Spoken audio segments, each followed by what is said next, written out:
inside my heart, maybe, and makes me lose control of myself. Oh, tell me how you feel. Lit by the candlelight, romantic music playing. Bring your face close to mine. Baby, you're so beautiful. I can't stand it no more, 'cause all I want is you. It's you. No one else can take your place. No, no, no. Just wanna hold you, squeeze you like how most people do. I gotta have you in my arms. I wanna know you better. Just can't stop thinking about you every single day. Girl, you know it's time, let's get intimate.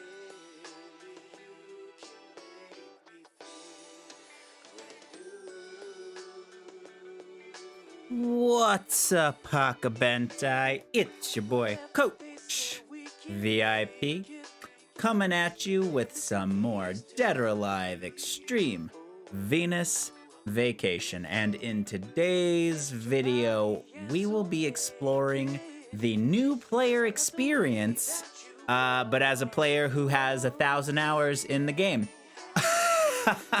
So, you know, I laugh. That's not a ton.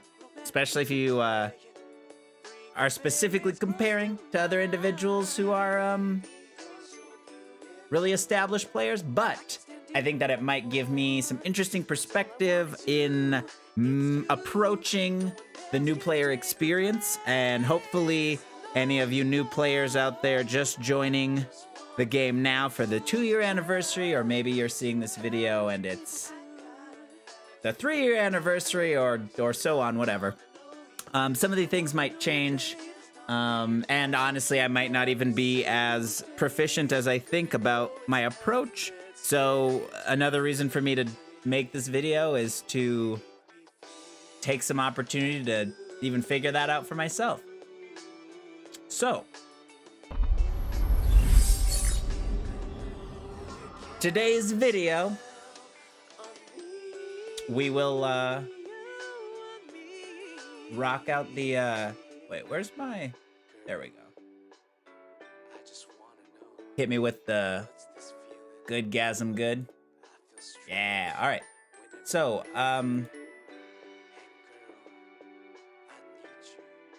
there's a couple things I'm gonna do that might be a little bit different than normal. So if you are familiar with this stream, unless something crazy dramatic has changed, like they removed characters from the game, my favorite team members right now are Momiji and Tamaki, and I primarily focus on running them in my main account. But for today's video, just, I guess maybe so I'm giving everybody a fair shake, I'm gonna do a randomizer with everybody's name on it. Although I should make sure that everybody's name is in it, because that'd be a tragedy. I don't know that I'd live that down. Hold on. I got a cross-reference with the complete so I was gonna do it this way. So I'm going to roll this randomizer. Let me make sure everybody's on it, and then I'll put it in the frame. And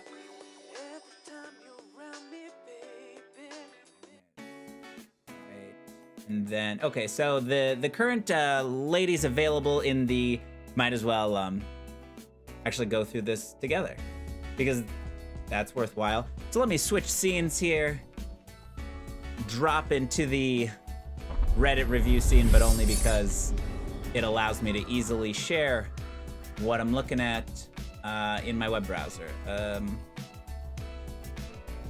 Looks like I might have made my window too big, so let me pull it in here a little bit. Blah, blah, blah. All right, that looks good, because I can see all the way to the edge of the thing. And what am I'm looking at this thing. So, wow, this is, all right. I cut this frame kind of tight. Perfect, all right. So, I am currently on the main webpage for Dead or Alive Venus Vacation English version. And let's see. I have...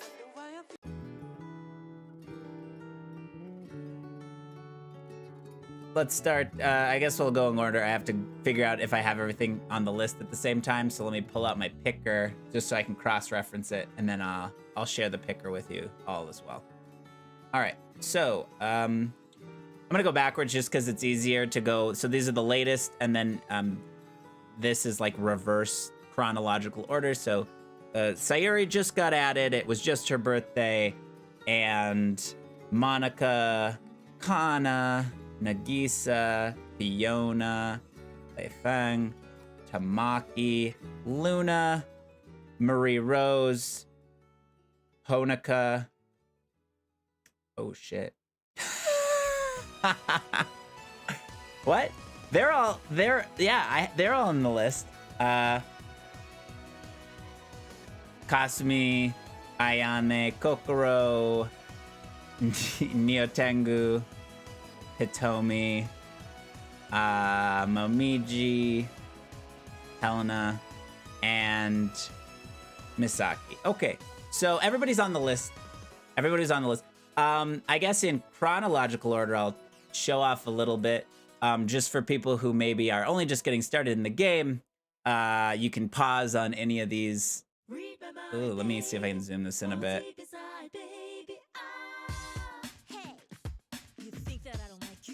Sure, this big play button is actually kind of annoying. Let me pull my window out a little bit. Okay, perfect. I'll fix it later. Okay, so you can see the stats on these people. Feel free to pause if you're interested in learning more about them. Their birthdays are relevant because then they can get suits and things like that. And special events during their birthday. So something to keep in mind, but not a big deal. Okay. That's Misaki. Here's Helena.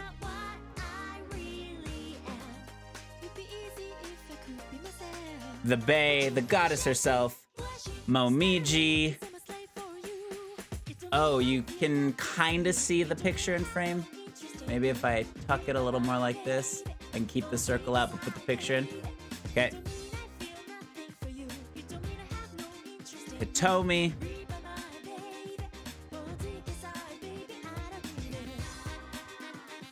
Niotengu.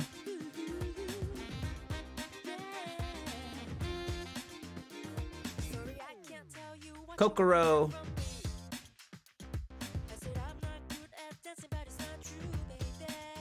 Ayane.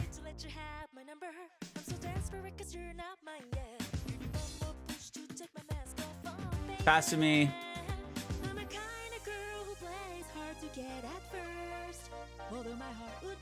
Honoka, who we most certainly did not forget to include on the list.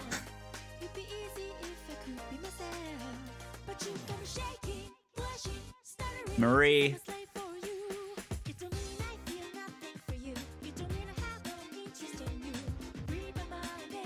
Luna. Resident Bunny. Tamaki. Hot girl shit. Fashion designer. Oh yeah, I mean, you can see kind of some of the things on their profile. Leifeng.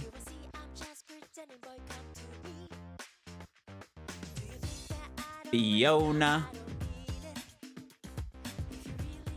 Who actually, her voice actress just appeared on a recent live stream for the English version anniversary with Tamaki's voice actress. Very cool. Check out that video if you haven't seen it. It's on their official page. Nagisa.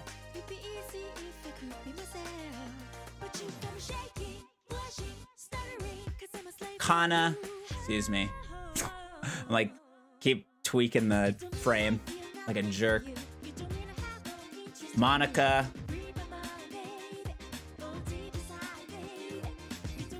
The casino dealer and poker player extraordinaire. I don't know what's up with this scroll. And Sayuri, the latest addition to Extreme Venus Vacation, Venus Island, nurse. Currently job hunting on our island. So it is worth mentioning, especially for a new player experience, basically none of these characters past Marie can be acquired with for your first few picks, but it's not a big deal. There's a lot of opportunities to get those newer ladies in other banners, especially with the anniversary going on as I'm making this video. Lots of opportunities to get everyone except Sayuri, who's the latest character. Typically the way they do it is the latest character is cash only. So with that being said, mainly I'm going to do two things with this RNG process. So everybody's name is in here. So I'm going to, one, pick two names, and the first name is gonna be like my favorite character theoretically. So like if I'm a random new player, you know, you don't know who you're gonna like. You might like someone different than myself or different than anybody else. So I'm gonna play consistent with, I guess, my favorite character being whoever gets rolled first. My second favorite character being whoever gets rolled second. But if any of those characters are not characters I can pick, with my initial picks, I'll roll for Venus characters that I can. And this is just to kind of streamline some of my own decision making, since I don't want to necessarily just always pick Momiji and Tamaki for everything. In my own account, sure, but in this, I'll just mix it up a little bit.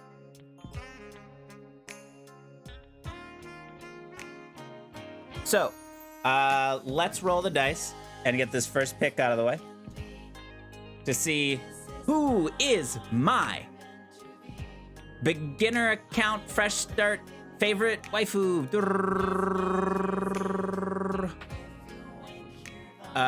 The winner is Kasumi. Okay, so Kasumi is theoretically the character that I will prioritize over anybody else. And the second character is... Drum roll, please. Hitomi. All right. So Hitomi and Kasumi shall be the characters I try to get. Good opportunity. If you're new to the game, be sure to head on over to the Dead or Alive Extreme Venus Vacation, DOAX Venus Vacation subreddit. Lots of great posts over there. Questions answered, error codes, anything you might have a question for, they might also have in the weekly posts that are updated by some of the key contributors in the community. And you'll notice pinned at the top, typically for both the JP and the English version, some patch notes. So check it out. Thank you, Den. All right, so let's get to this new player experience.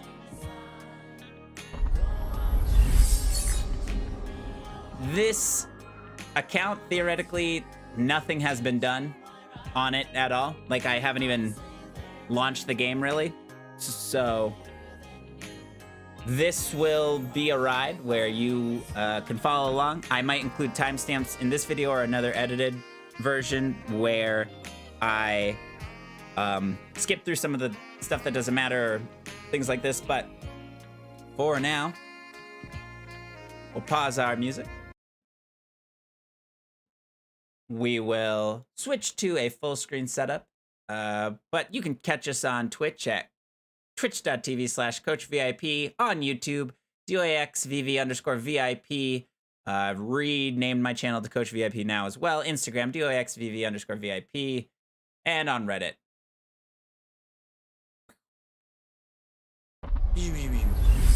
So let's go. All right.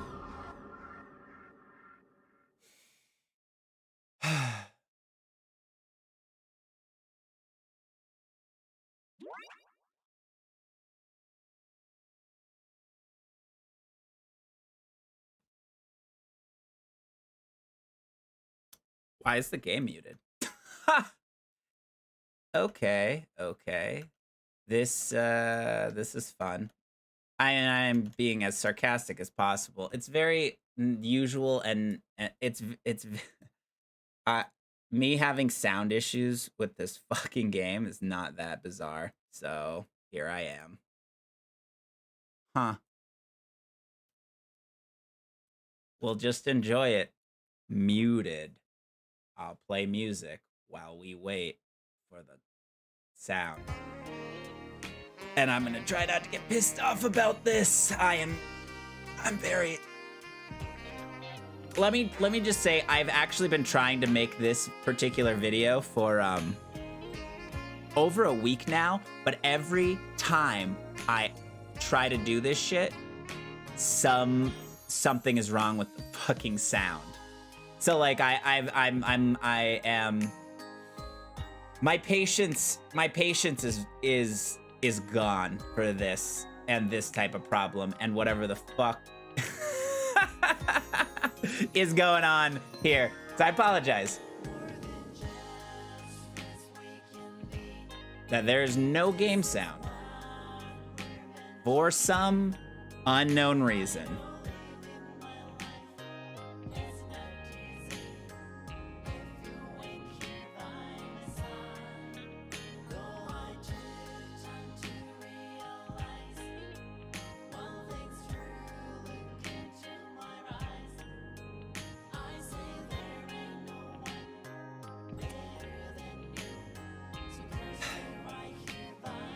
I do like the video compilation they put together. I really feel like it takes you to the island. It would be a lot more relaxing if the game didn't break every time. Like the game itself did not break. It is that like for some reason, Streamlabs is just acting up with everything in my computer because of my shitty piece of shit microphone.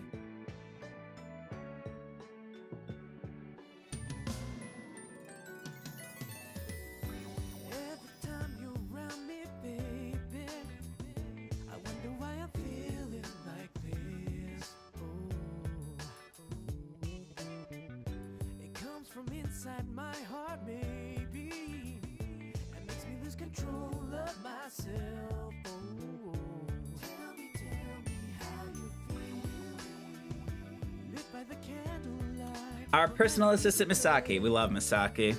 Pleased to meet you. Been a minute.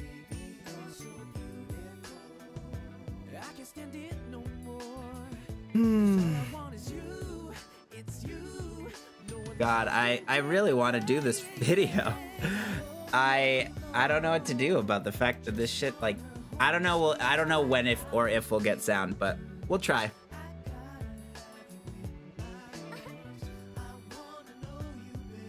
I can hear the fucking sound now. Ah, why would the game start muted?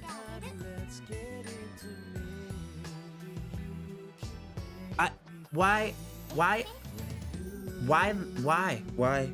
I did this, didn't I?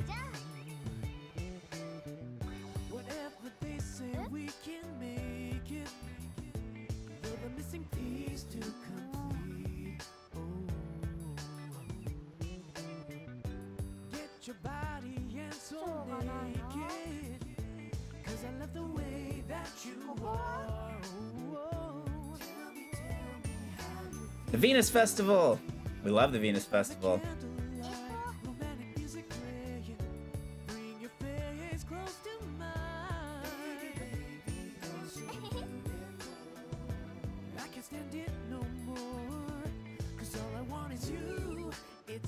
It would be cool if we could do more stuff on the island to make the island cooler for like our own island. Things with like the volleyball courts, even just like the layouts of where you could take pictures, like you could maybe buy picture spots or just unlock more.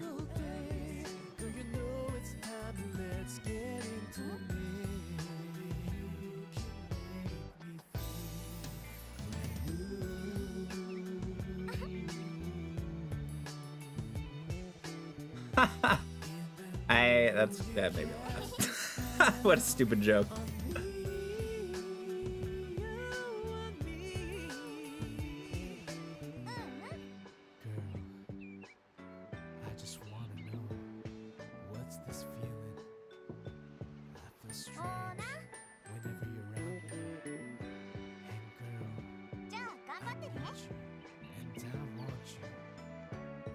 can't stop it, babe.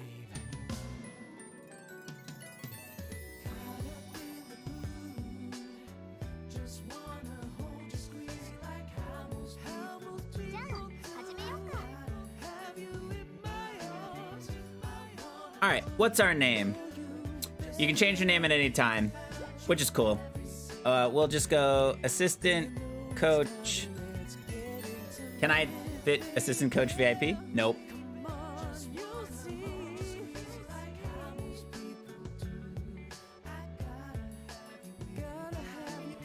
Assistant coach V. I'll take it. All right, first partner. To invite girls to a festival, entry sheets required. All right, let's take a look. I know we already did our RNG rolls, but we'll just take a look at everything in case there's anything worth pointing out. So we get 2 sheets during setup, and we'll use 1 right now. But if this is the key thing in red. They like to put key things in red so that you can't be mad at them for like the way that they design the game. But you do need to either pull through Gacha an SSR swimsuit or through ticket Gacha or whatever. But like beyond these 2 people, you can't play with them or have them in your roster until you get an SSR or entry sheets. Now, I'll mention entry sheets, but these aren't a practical way to get a hold of somebody. This would be like, I mean, you just have to have really bad RNG or like not want to acquire some, like it makes more sense that you'd probably end up with people before you'd use an entry sheet because they require 1,000 Venus coins, but it's just too much of a resource. Okay, Marie, Honoka, Kasumi, Ayane, Kokoro, Tengu, Hitomi, Momiji, Helena. These are the first 9 you get to pick from. Now, in the next selection, they add Misaki to this list. Kasumi as our partner.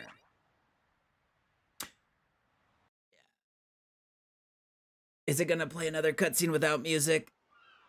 Thank goodness. Thank goodness it is. God damn it. 青い空、綺麗な海。ここが占いで示された場所。この島に一体何があるというの？今の私に必要なもの、何なのかな？誰？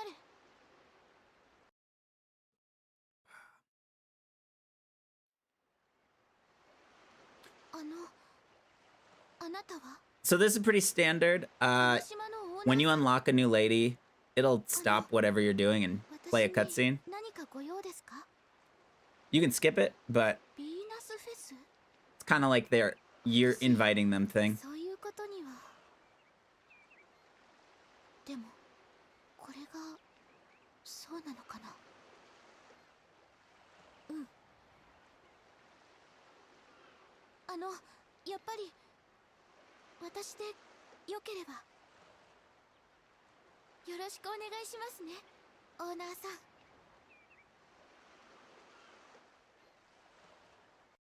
We are certainly locked into some serious tutorial rails, and I'm pretty sure that I have messed up my own audio by like muting. Like I mute my music in my main game most of the time because I end up listening to other sounds, which has been frustrating. But I'm pretty sure this tutorial is going to be so on rails, I won't be able to fix this until after like probably my second girl or something.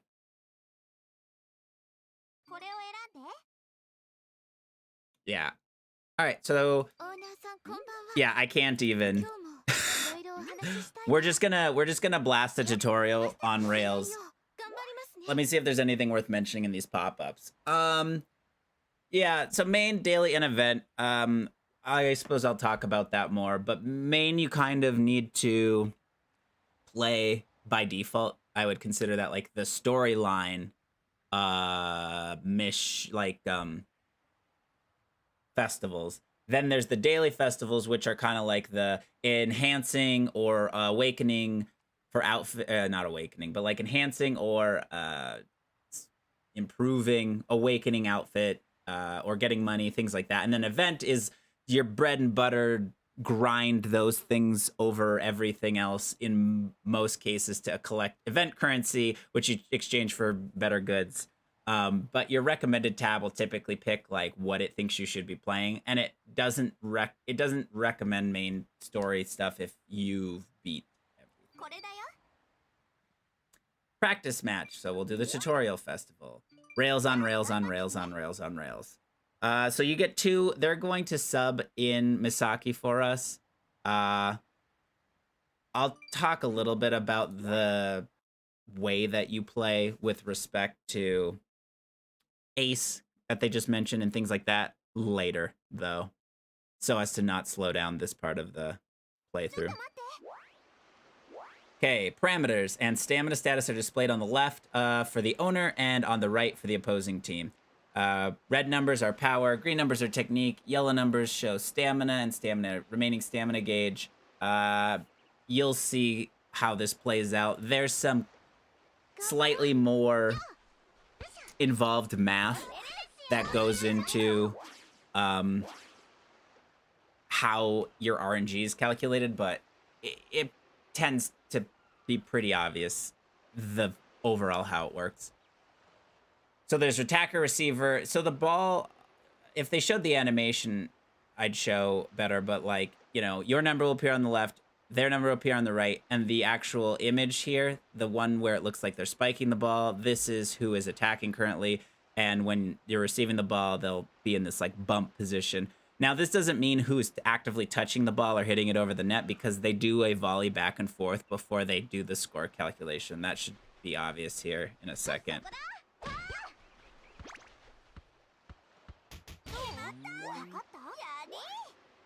Okay, the 2 types of attacks, spikes and feints, these just derive their power from whichever stat line they align with. So power going with spikes and technique going with feints.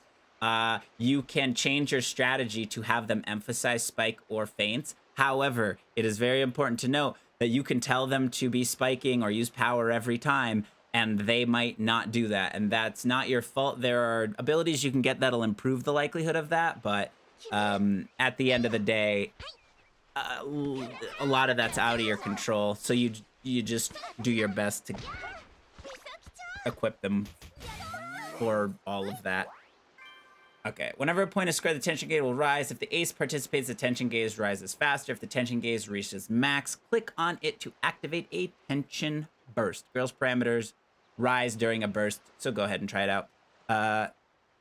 The only thing I'll mention in addition to that is if you do not use your tension burst, it does impact your score in a positive way differently by just multiplying your base score by a amount of your percentage of your tension gauge. But using your tension gauge actually increases your lady's stats dramatically in that very moment for 2 turns. So using your burst can be very advantageous, even for scoring. And you get a cute little animation. But you'll lose stamina faster, and stamina impacts how your power and your technique scores, how high that number is, because you have a base like maximum for those, but as your stamina decreases, your power and your technique numbers also decrease. So you can set this to automatically use this tension gauge for you, but right now, but you can also have it set to manual, so you can decide how you want to use it or when you want to use it. For a lot of grinding things, depending on the circumstance, I might leave it on auto, I might leave it on off.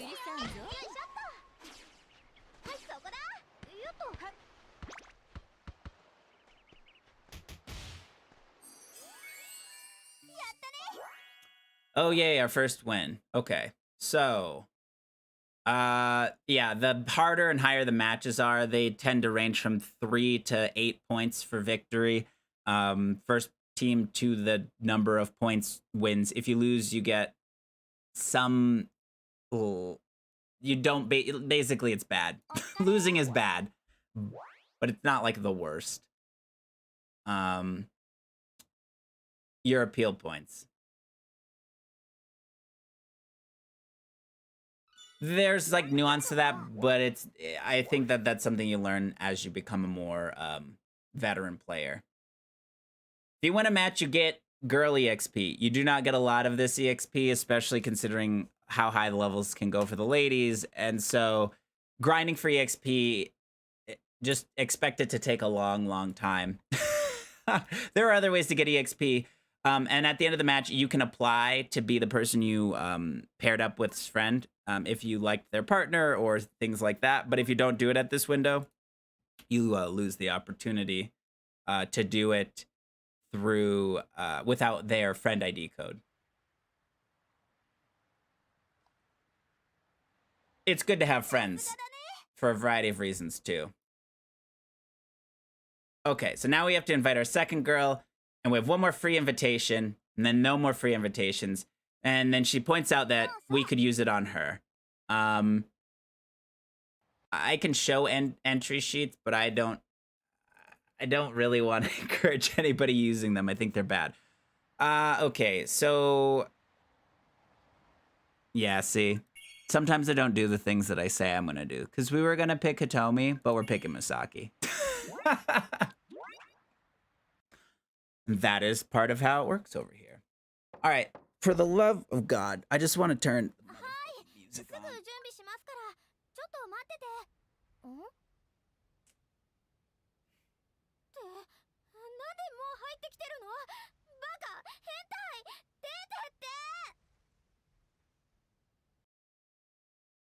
Yeah, Hakabentai.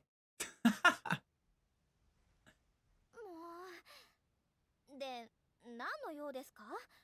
忙しいんだから手早くお願いします。え？私がパートナー？そんな話聞いてないよ。私はサポーターとして。だからヴィーナスフェスに私が出てもいいの？本当に？やった！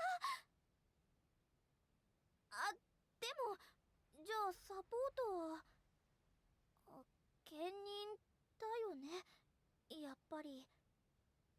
まあいっか。じゃあこれからはパートナーとして私のサポートお願いします。私頑張るから見ててね、オーナー。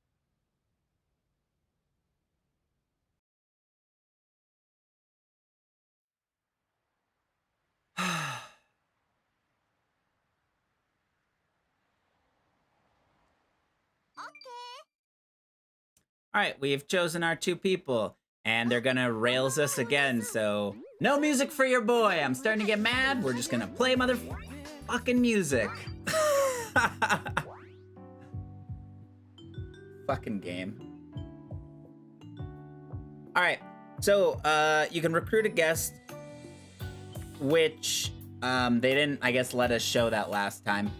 But that's why getting friends can be helpful, because substituting them, and we're on rails. Substituting them in when your ladies are tired or out of stamina, or if some of your friends have the very strong setups for their ladies and their outfits, you'll find that it is highly advantageous to swap them in to play a couple points for you. But they can only be in, I'm sure they'll teach us here in a second, but they can only be in for a limited period of time. So you'll want to be strategic about how you use your friends if you don't have a strong team yourself. Okay, so timeouts. Timeouts can be used for substitutions and can change strategies. Carefully watch the development of matches and girls' statuses to decide when to call a timeout. This is actually super relevant. They're gonna rails us here on this timeout, but they don't actually teach you like some important shit about it. So like, I click timeout, but because I was already in this match point, my timeout will not take place until the end of this score. You have a bit of a window. Like, I could still click timeout right there. Like, before it blew the whistle, I could have clicked timeout and it would have taken me at the end of that match. But it can be critical. Like, the timing of your timeout can be really critical because when you swap for your guest, a couple different things happen. You bench one of your people, and it recovers their stamina slightly. And then this person comes in fresh. Now, if we had Helena in our team, the same lady will swap out the same lady, so I wouldn't get to choose. But in this instance, because it is a different person that we don't currently have in play, we can pick anybody. She'll come in whatever visual swimsuit your partner has her set up with. And then, again, you can do strategy swaps and things like that, which become important, but it is extremely difficult to show you on this on-rails tutorial, which, honestly, this is a bad tutorial. Like they tell you how to click the buttons so that you can get into the game, but they literally teach you nothing about the actual mechanics of, like, how some of these things work. Like, I'm on these rails, and I'm like, man, this is a bad tutorial. I mean, I guess it leaves out details that would be overwhelming for people, but they never teach you later. So this is teaching about adding the friend, like I had mentioned. You can apply here at the end. They have to accept you before they get added to your friend list, so it's not like some games in that capacity. Oh, okay, and then up until, I think it's 10, there are these Gravier panels you can unlock. You get EXP for them for running someone in the match, but you get more EXP if the person is your ace. So as you can see, we got a whole another 2 panels unlocked from the same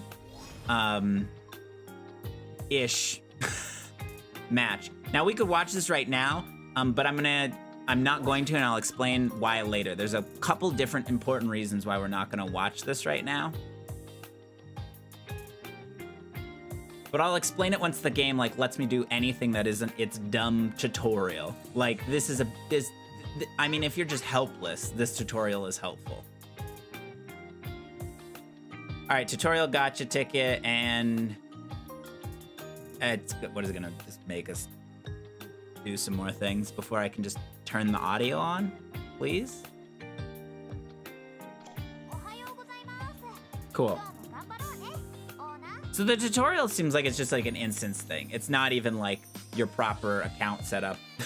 Because like I can't imagine that like it would take me to this login in this capacity so delayed if it had actually created the instance of my account. Okay, so this looks like the new owner login bonus, which I think is a new thing that they've added since I started playing. Because I never got a GSSR or an Awakening Stone when I first started.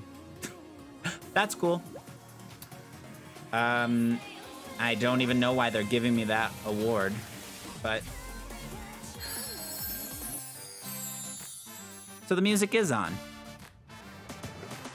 一緒にお祝いしようね。楽しみだな。こんにちは。元気に行きましょう。こ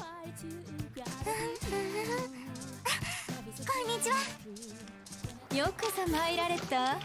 ゆっくり楽しもうぞ。ご褒美あげる。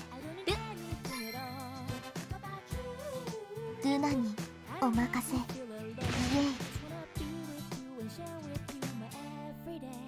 二人でゆっくり過ごしましょう。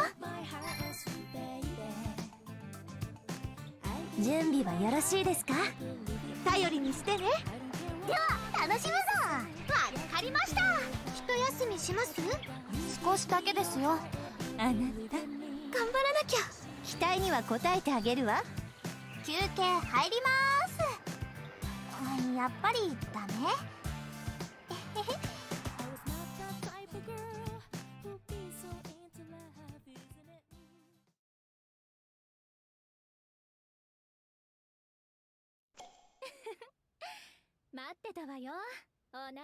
？You know, I thought that maybe they didn't teach you a lot in the tutorial because they didn't want to overwhelm you.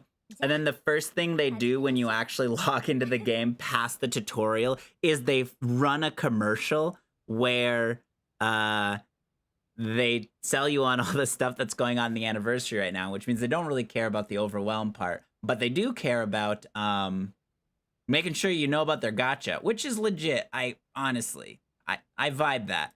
But yeah, genuinely, they don't teach you anything in that tutorial. They don't even teach you the importance. Like, they do not explain to you how difficult it can be to recruit somebody else outside of those first two selections, or how irrelevant it is that you've recruited those people if you don't actually get an SSR. And then right into the casino. Yeah, they don't care.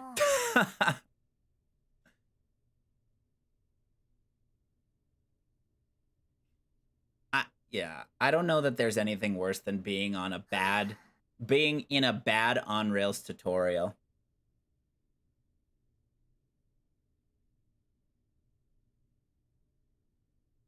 If I put myself in the shoes of a new player, I'm confused about a lot of different things. As a player who's played for a bit, you know, this is what it is.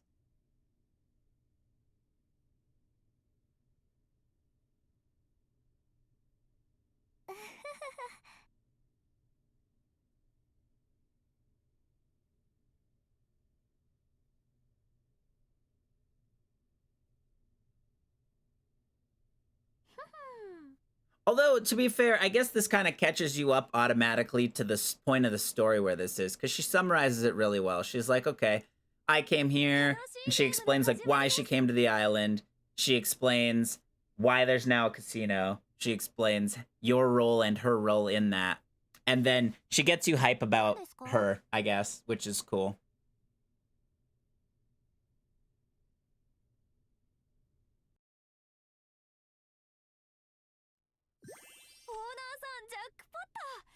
Oh, never mind. I lied. This is a commercial to show off the new trendy gotcha swimsuit. Yeah, see. As soon as I was like, oh, this storyline, I guess, is giving context and to a new player and explaining like how things are the way they. No. This is a commercial for the new swimsuit that you can buy.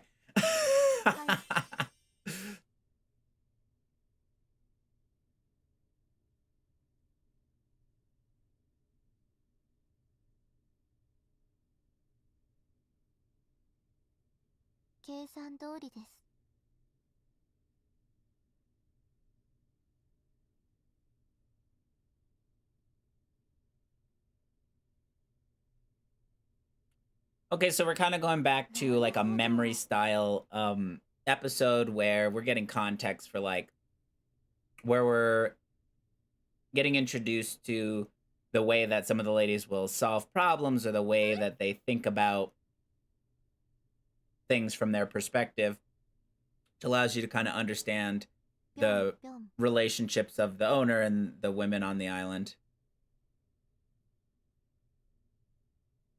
If I didn't care about Monica or Luna and I was a new player who didn't understand this story because of that shitty tutorial, this would be super confusing. Like, you know, I mean, cute bunny outfits though, right? So, never mind. Nothing to be confused about. I think the game is doing exactly what it thinks it does well, I guess. Sell you outfits.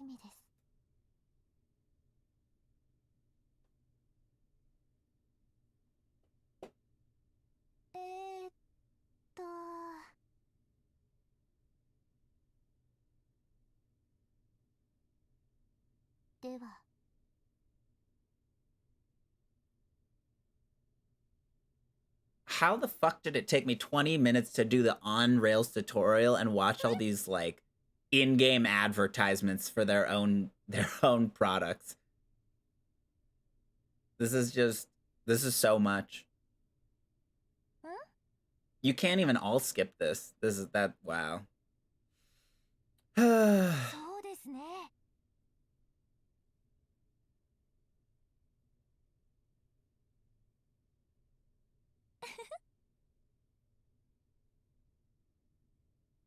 God, this wouldn't be nearly so fucking miserable if the music was playing. So, word to the wise. Whatever your settings are on the game, apparently it impacts all of your settings for everything, and you can only change them when you're in game. So, don't disable anything you like. ちょっと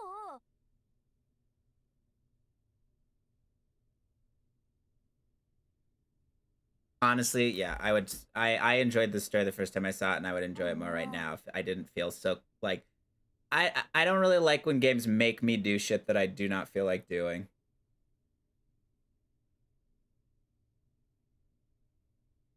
Like I'm just bored.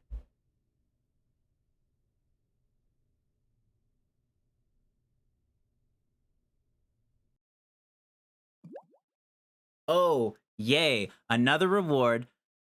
Barely explained as to why I have it or what it does.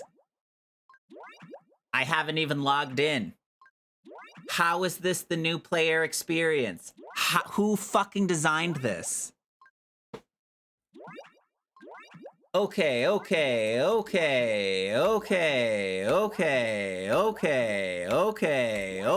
Wow, what wonderful. Amazing.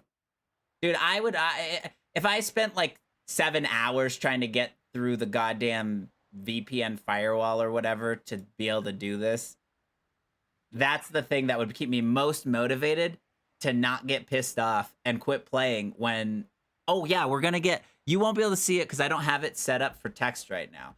So let me switch that if I can't. Oh, I can't. Okay. So you're just going to see a bunch of white screens. These are going to be notifications from the game that they think are critically important for me to read before I even get in. And I will tell you how many windows of these I close.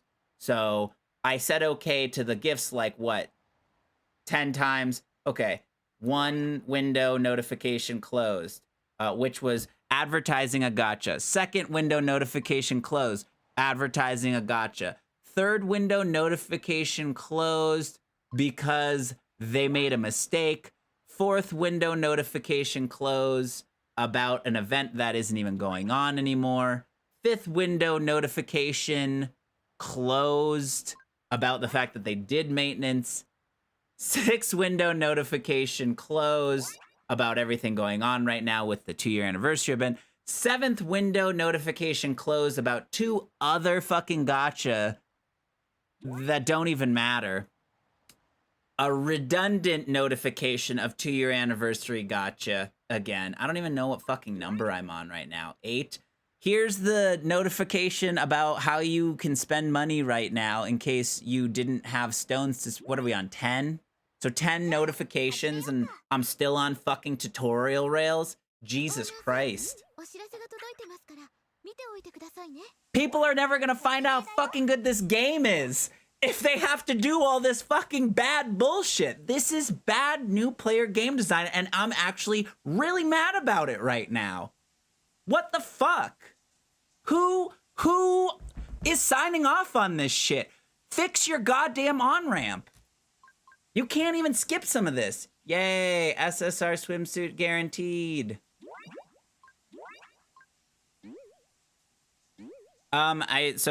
This didn't exist when I started. I believe this is like, this gives you a guaranteed swimsuit for one of the people you asked for, but it's a Venus swimsuit.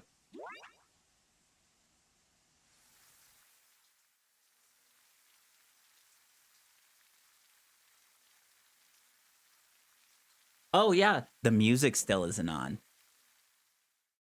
How exciting. I'm so angry. I'm so angry. Hold on.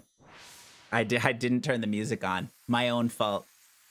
I'm an idiot. It's been off this whole time, which I shouldn't have to go into my settings to make the gameplay right, but you know, we'll enjoy the shower scene, I suppose. Okay, so then this is what gotcha's like.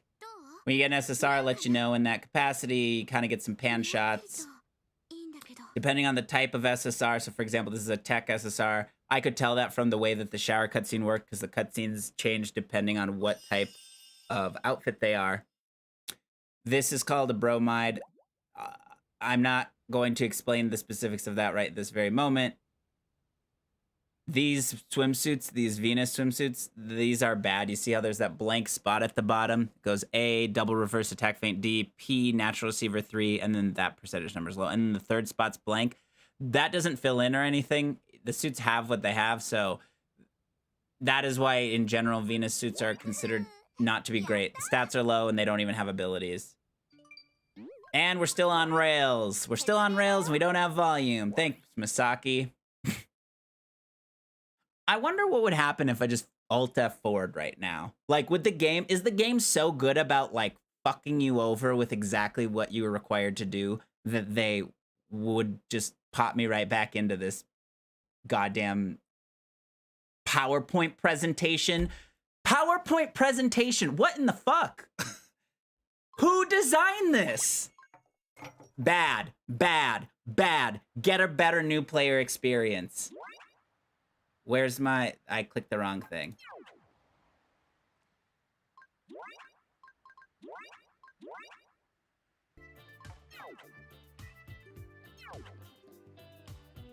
All right, perfect. So this video let me get out a lot of fucking resentment I have for how poorly they take care of this game. That's okay. We'll archive this one. We'll just throw the... Next time I try to make one of these videos... Maybe I won't tell. So there's a red notification here. As a new player, you might go in here, you're like, oh, what did I do? Oh, some daily activity things. So doing your dailies every day can be really important. Accumulating V-Stones through your daily activities is like a slow but sure way to accumulate V-Stones. Weekly activities is a slow but consistent way to also supplement those.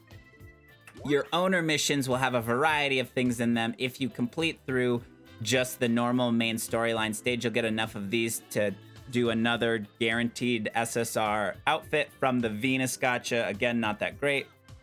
But you'll get titles in here and some rewards for just completing standard owner events, including like scenes for where you will take pictures of your ladies, or sometimes like if you have a special girl and there are certain things that you could do, like it'll tell you in your owner shop. And then the event tells you essentially time-limited missions that can have really nice rewards, including, but not limited to, memory episodes, which we'll talk about in a bit, V-Stones, bromides, which we'll talk about at some point, gacha coupons, accessories, which we'll talk about, and just random presents based on what the particular event is and what the opportunities for the events are. A lot of random items. If it's got this stopwatch here, this means this item will expire at the given date. So watch out for when you get items like these. They're important to, one, get a hold of and then use before they disappear, because they'll just disappear from your account. Like, at the moment of expiry, they become useless, even if you can see them in there. Okay, so let's collect this so we don't have to see all this red. All right, so, you know, it makes sense that one of the first things you do is either where your notifications are or your gacha. Now, because of what's going on with the anniversary event, they're giving away a lot of gacha tickets. And there's the big red notification right here, free, once per day. I'll go through the details of that. Over on the bottom right corner where you'll have all the events right now, there's 11 different things they're cycling through. A lot of these are just advertisements for whatever the gacha is they're selling or is going on at the moment. But there's also kind of important, helpful things here. Like, this is for if you're a new player. You can get a guaranteed SSR, but you have to pay money.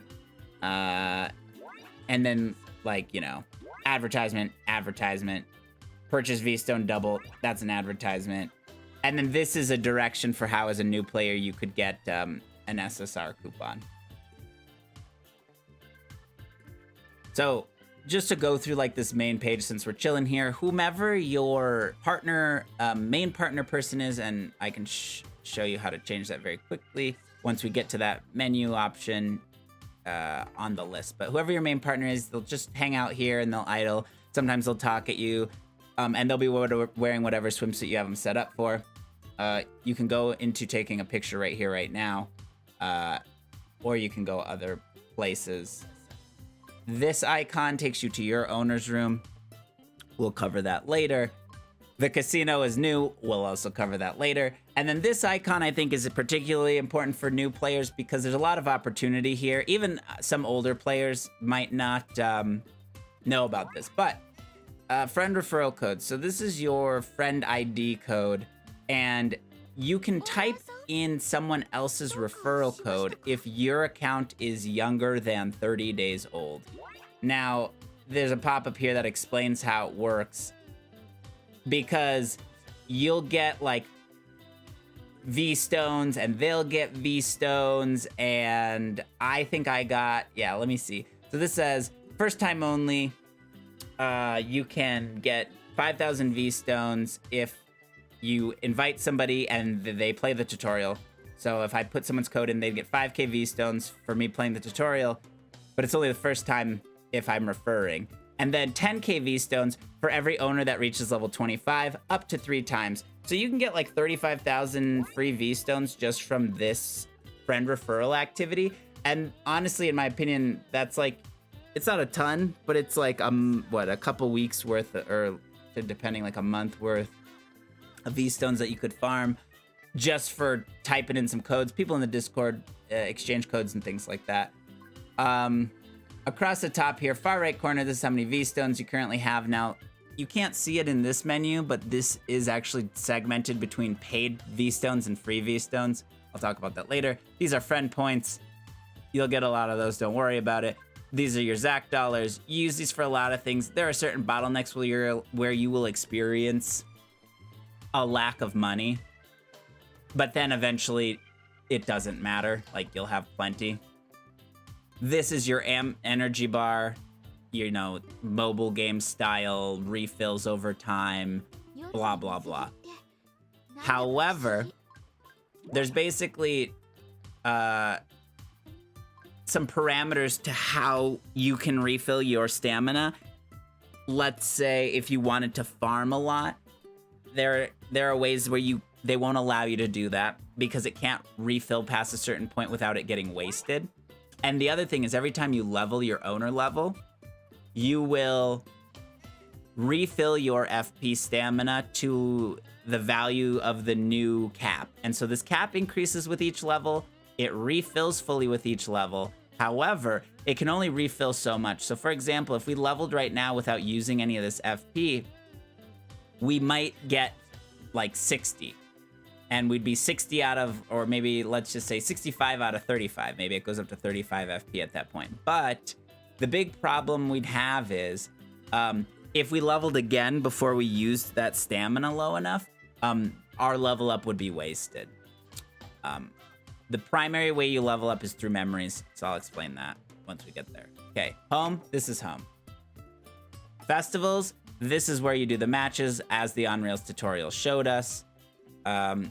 I'm gonna go through that quickly just from like the top-down screen. Oh yeah, also, never forget, every time a new festival is happening, if you even click on the festival tab to do a match, they will automatically enter you into a cutscene. So this is the 2-year anniversary part 1 memory cutscene, which we will get experience for. It very well might level us up. We can't do anything about it. It forces you. We could skip it, but I mean, we're still gonna get the experience, is what I mean.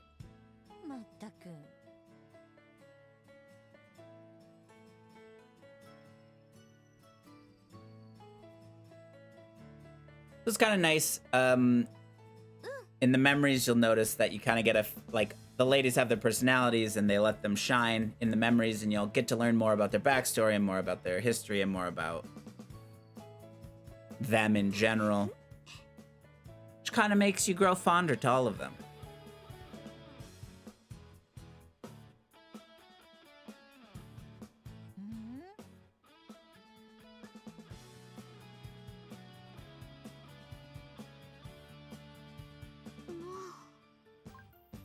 Ah, you might say he skipped it.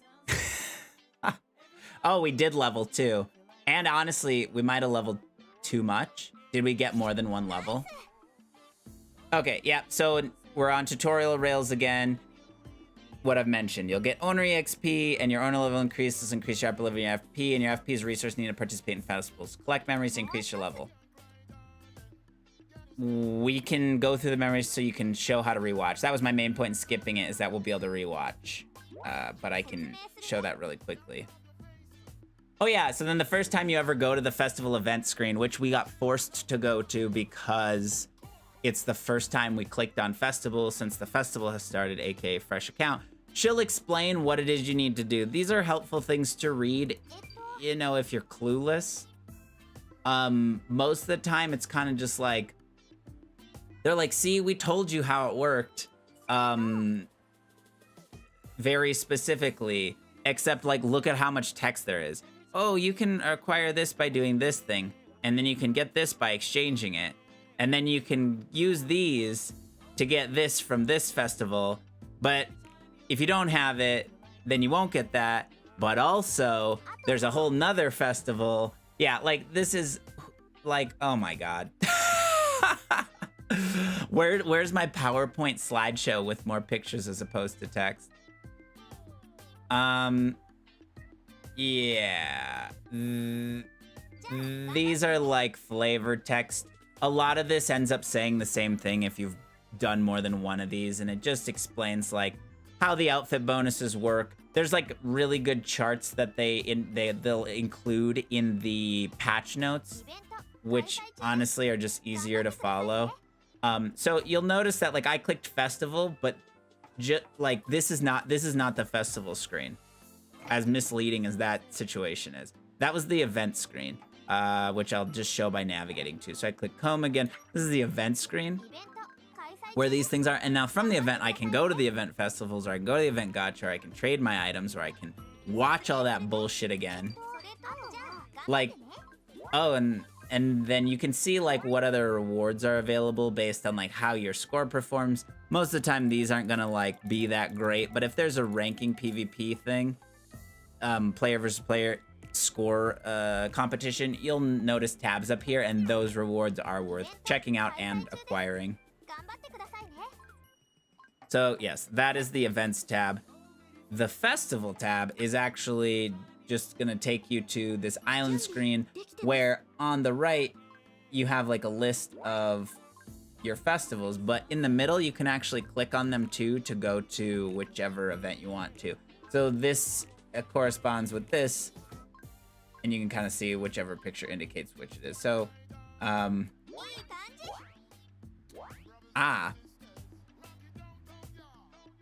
yeah, cool. So we're not gonna do that right now, but you know, that was kind of still worthwhile to do, especially because I think it could be disorienting to end up in the events tab as opposed to click on festival. Now, I'm gonna skip to it now just because there's a lot of things to do in outfits and girls, but there's just a very clear explanation of memories. So memories,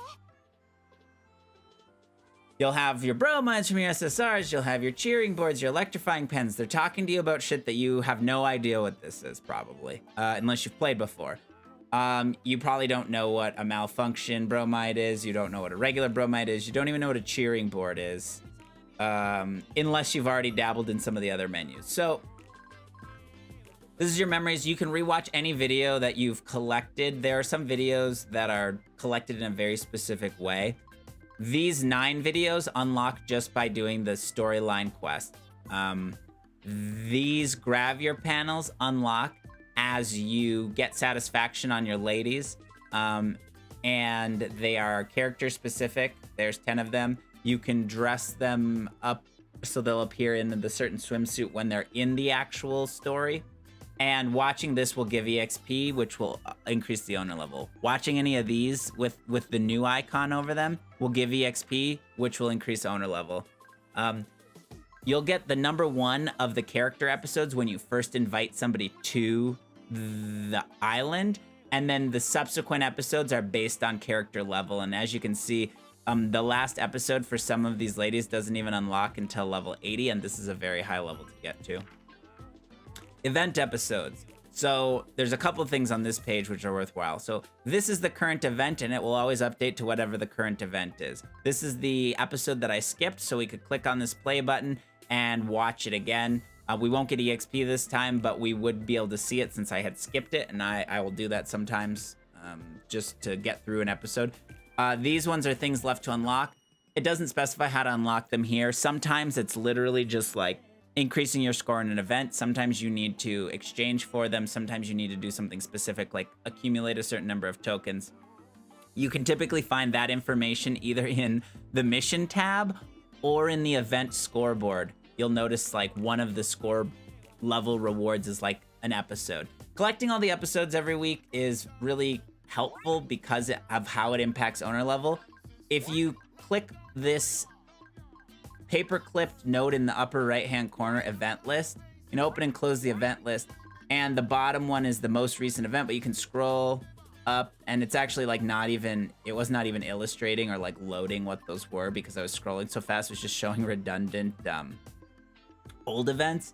But like this is the first ever event, and these events have their own episodes which you can get EXP for watching. However, old events you can unlock with episode coins. There are ways to accumulate these, but it is worth noting that once you do accumulate them and open the old episodes, 1, you can watch them whenever. 2, it'll give you owner EXP, which will increase your owner level, which increases your FP and a variety of things. And the other major thing about unlocking episodes is that you can't unlock some episodes that are too new. So for example, this is the 1st year anniversary event. I can't unlock any of these episodes as we are just at the 2nd year anniversary. Anything prior to this, oh wait, yeah, anything prior to this I can unlock, but anything after this right now is still not unlockable. They'll allow for these to kind of release with time. But there's plenty of old episodes to unlock with episode coins if you want. There are other things you can do with episode coins. Sometimes you can exchange them for a pretty bad conversion rate to like different kind of coins that can be helpful. So extra episode. We got this episode awarded to us for logging in during the event period and collecting it from our missions tab. We actually watched, I think, this episode at the beginning, but it didn't actually credit us this time because of the way that they partitioned it. So I can still get EXP from this because it's got the new tab. Last thing, bromides. Okay, so you'll fill up this bromide tab as you get SSRs.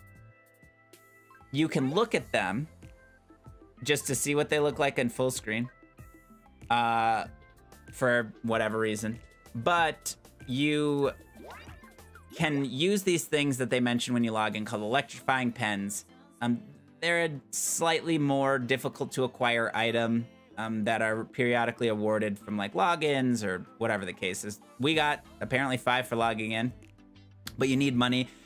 If we were to use these pens, like if we had enough money, there'd be a button here where we could use these pens and this money to make this item into a SSR bromide. And you can read both like the cost of this item as well as the effect of this item. Double reverse feint, the 30% chance when attacking, technique, plus 25%. So you can convert bromides that synergize with your play style into different, I'll show the cheer board later, into different cheering board bromides, which then help your characters be more successful with their stats in the game. That's the big overview for memories, because there's a lot of utility in here. Like the bromides, you don't want to ignore bromides too long because it can make your weak characters very, very strong, or much stronger than they would be without them, as well as the way that like owner EXP works. So like I will typically tend to try to time my owner leveling up with me needing to refill my stamina, just to kind of be proactive about not being terribly wasteful. Okay, since we already did home, festival, memories, I'll talk about the shop. The shop has like a variety of layers of complexity to it, and it is, I think, exceedingly challenging for new players to navigate without either reading the Steam guide, which I recommend is excellent, or just getting experience or practice in it, because there's so many things you can do in here. Buy these stones, get refill stuff, exchange stuff for other things that you can use for other things. get all of like this is the shop menu. Like there's what? 7 different tabs just within this one tab. So, owner shop. Well, let's start at the bottom. So, chip exchange. We didn't cover the casino, but if you go to the casino, you can get chips. You can go to the chip exchange and exchange those chips for a variety of rewards. But the reason I'm going to talk about chip exchange in the furniture shop really quickly is basically because these 2 menu items will disappear once I click any of these. And it's not 100% clear why. So, for example, the furniture shop. There's now no tab for the furniture shop at the top, and there won't ever be, no matter which one of these tabs I navigate to. And in the furniture shop, it has its own currency that you can get by building the bonds between your ladies, which is like a very specific way to get this currency. And then there's the VIP coin currency, which has some very specific ways to get it. But these are just furniture items you can add into your home.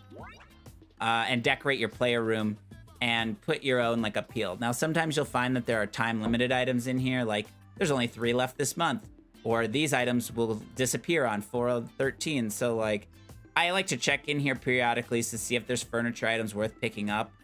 But kind of once you have an idea of like how it is that you can set up your own room and how much furniture you can actually put in there and things like that, you'll find that you don't have as much like freedom to do that in the way that you want to. The other thing is, as a new player, these furniture like room expansions or room features are very nice, and like this is a very rare currency if you're like a brand new free-to-play player, and 50 of them is like a pretty substantial amount. At the same time, there's not a lot of ways to improve your player home without either getting these, using your closest medals to get event furniture. So it's like one of those 2 things. It's either of these things. And sometimes they give away furniture for like collaboration events or things like that, but a lot of times they'll still sell them here. Okay, so furniture shop and chip exchange, they disappear. You can spend some time in that. Now I'm going to talk about trading outfits. Okay, so she says unnecessary swimsuits and accessories. I would be very reserved about how you use this feature, and I'll elaborate on that. But this is one of the ways that you will prominently... Hey, Luna. I'm really glad to hear the festival's going very well. Hopefully your gacha luck was great too. So these VIP points, I'll show the shop where these items come up, but like this is just what these your bad RNG swimsuits from either clearing levels in the main story of the campaign or your R's from your gacha. They only go for VIP points, which you can't trade for a lot. There's also other things you can do with these items, so again, I would be very intentional with even trading them for VIP points, which aren't a lot of utility. Venus coins, another currency in one of the other shops to the left, which are lady specific, and this is also how you will get certain accessories, or even potentially when they talk about getting a entry form for someone, I'll show you that, but I don't think it's worthwhile. And then VIP coins, which, just to show you, yeah, these are the outfits. What I did was I clicked on the lock because I want to lock and unlock these. Depending on your suit rarity or how it works, they'll come locked for you already. If I try to... Can I not put that? Oh, this is that event, that SSR. So they won't even let me do it. But basically, like, if you were to put this into that thing, it would give you these more valuable VIP coins. You get like 10 per outfit. Yeah, I mean, you'll come up with your own value system for these currencies, but let's just say, like, you'll have the look of the swimsuit. Even if you vendor it to coins, you'll even have the potential skill if you've unlocked it all the way. But yeah, like the conversion is not great. It's not supposed to be great. It's kind of supposed to be like a pity mechanic, because the VIP shop in and of itself uses VIP points and VIP coins for different special items. Now, this is a new feature they've added, and of course, there's no pop-up to explain this. These are like trend coins. In this particular instance, they're called anniversary coins. There will be a specific way you get them, probably related to gacha. The conversion rate is bad, and so it's supposed to be a pity mechanic. Same thing with lady-specific jewels, but you can actually just get exactly what you want. This is a lot of money. If you're free to play, like you can't do this. So, you know, and I'll explain why in a bit, but this is a pity mechanic if you spend money. This is the primary shop that you have when you get this rare VIP coin currency. Now, right now we have a time limited event because of the anniversary where you can get a hold of... Oh, Luna, I can show you in a second. I'll show you how to do that quickly. But these second anniversary coins are like a special currency that you can get accessories with right now, which is why this is in the shop. And you'll see like random time limited things pop up into random tabs of the shop. And so I think it's always good to just take a peek through everything, which is probably their main objective, because then you'll like potentially spend money. There are certain things where, again, like you can get a certain amount of copies of it per week, and you can try to buy those out. But I mean, this tab is more of a pain in the ass for me. I have like plenty of these and plenty of these guest points which you can convert for them, or you can mill bad suits. But like, I just think this whole section of the VIP shop's mostly a waste of time. I like to look at the things that typically are related to coin or time sensitive event things. Now, in the Venus shop, this is where, so we have Kasumi and we have Misaki, so you can see that these are characters we own. This is where if you don't have someone, let's say I want the queen herself, I can click on this and I can buy her with Venus coins, but you need 1,000. Now this is a lot. You usually get, I think, 20 from like a SR. So, and the other thing is they won't come with an SSR outfit, which inherently just makes them useless. So the Venus shop is good for when you do have ladies and you do have Venus coins.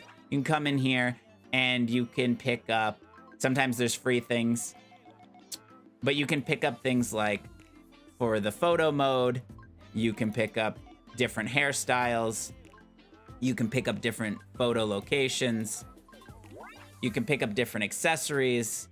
Right now, these are like their last year run accessories. You can basically come in here and for any of the slots, head, face, wrist, any of the accessories that qualify as like being old enough for them to put in the shop right now, you can exchange for Venus coins. Event shop. This is like your bread and butter day in, day out. You're grinding the event, you're gonna get these currency, and just to make the example, like this is the current most just started event.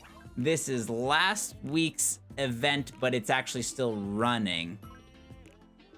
And you can tell like when you won't be able to use your currency after, but typically the ability to collect this currency ends like a week before, and then you still have another week to spend it. So if you expect like a change, like sometimes, like if you come down here, you can see, oh, I can get this jewelry for Kasumi, I can get this jewelry for Misaki. Let's say I accumulate a ton of these hearts and then the event ends, but I still have like 6,000 hearts.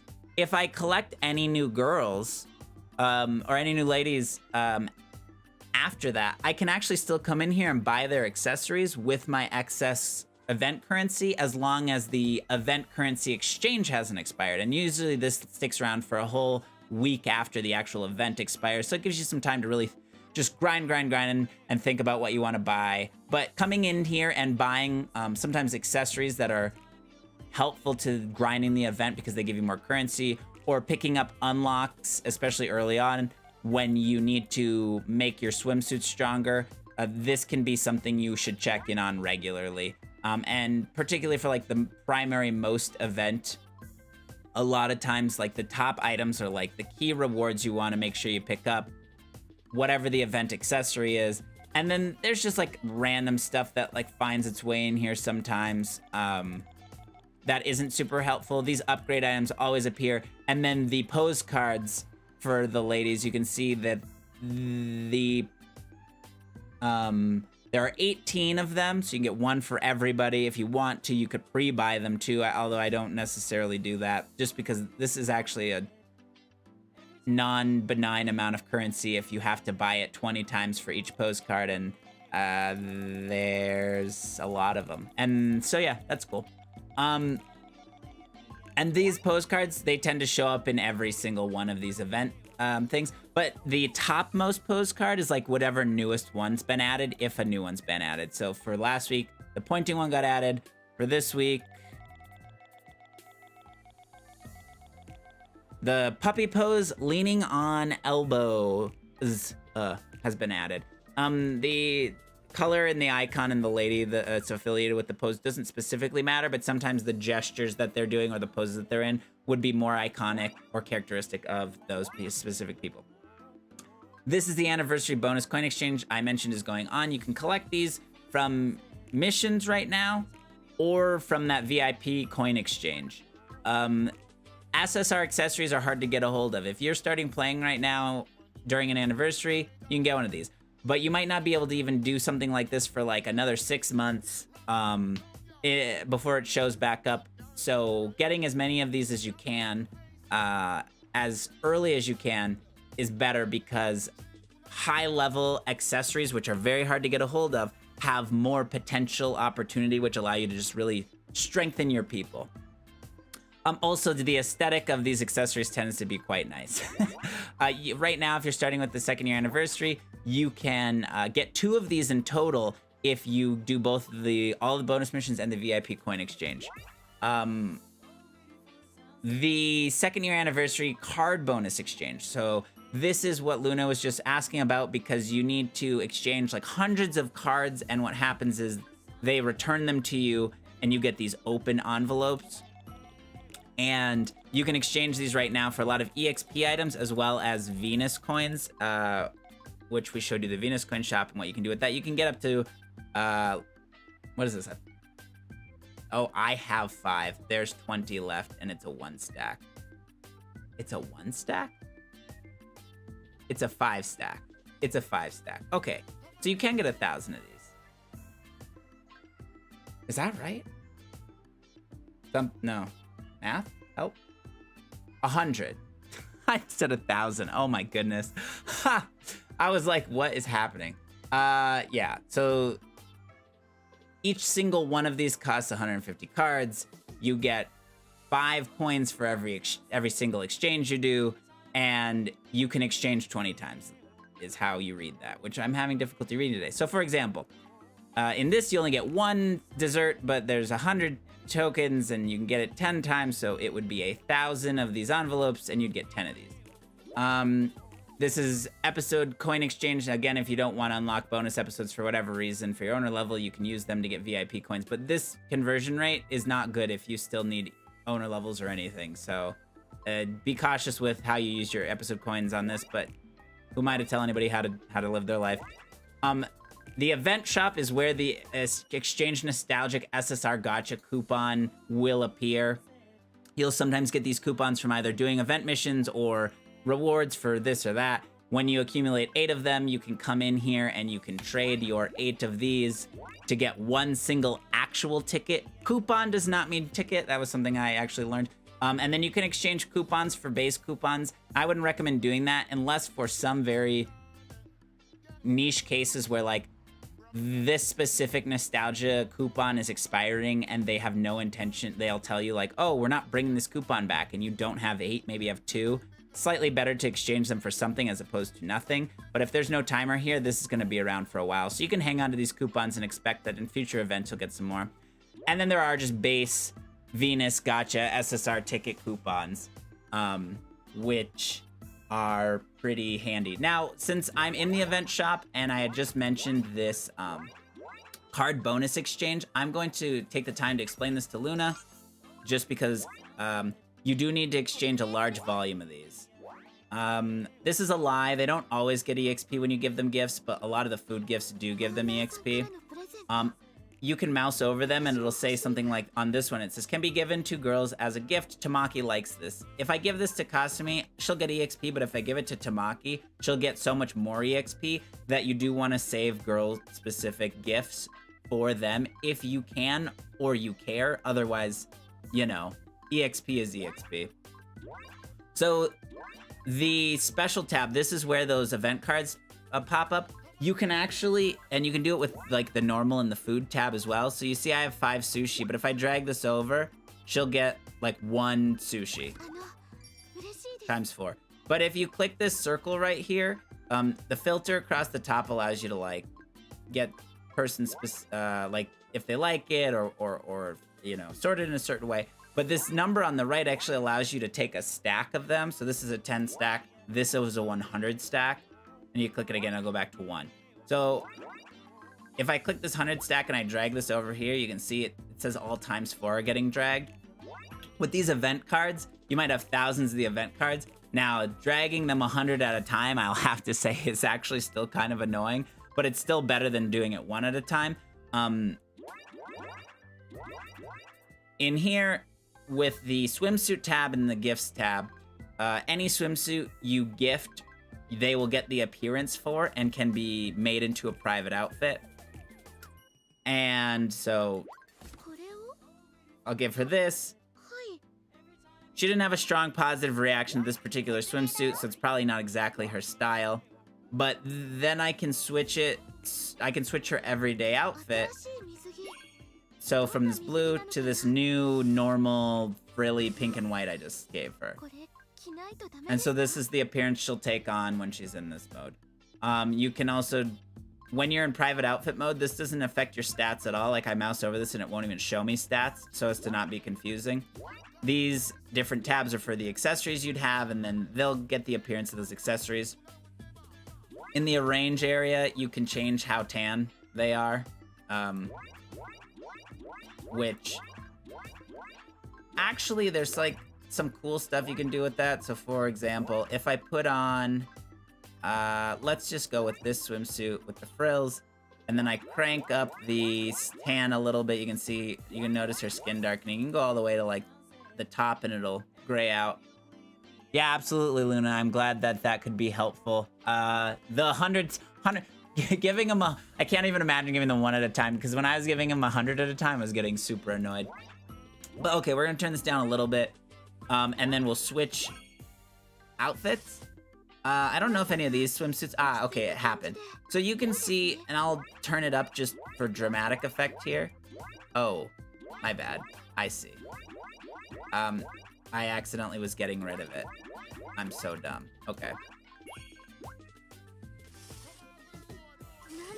We'll just leave it fully ramped for dramatic effect. So, the modifying of that actually allows for like tan lines, and you can get different effects with different ladies based on like the outfits they're wearing. Where to leave like very specific imprints or things like that, and that can be kind of fun to play with. You can change hair in there if you have multiple styles. If you have a malfunction, you can click the switch here, and it will switch into something else. In the profile tab, you can read all their deets. You can see what you're gonna get as they level up. This is like another episode, titles, some V-stones, tickets. So leveling up your ladies has benefits. At the top of the level, you'll get like the ultimate episodes and the ultimate title. You can keep track of how far along you are with that. We talked about gifts. We're not gonna talk about lessons of the owner room right now, but you should do lessons as soon as you can. You need more ladies to do it. in my opinion. Or you need at least more than 2. You need like 3. Let's finish up with the shop real quick. Owner shop. So this is the last tab of the shop we haven't been to. Oh yeah. So I forgot about this. Is this daily? Every month. Oh, this is monthly. Okay. So this is where they ask you for your birthday. So what is today? Today is the 8th. Okay, so we'll just say, because we're totally not, we're being very genuine about everything. So no worries. What's it? 4, 8. Okay.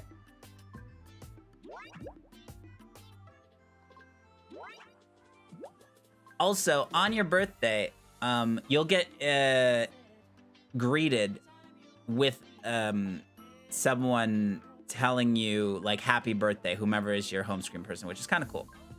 Okay, the first tab in the shop is usually like whatever the biggest V-Stone deal is. I will show this whole screen and then I'll make some commentary about this.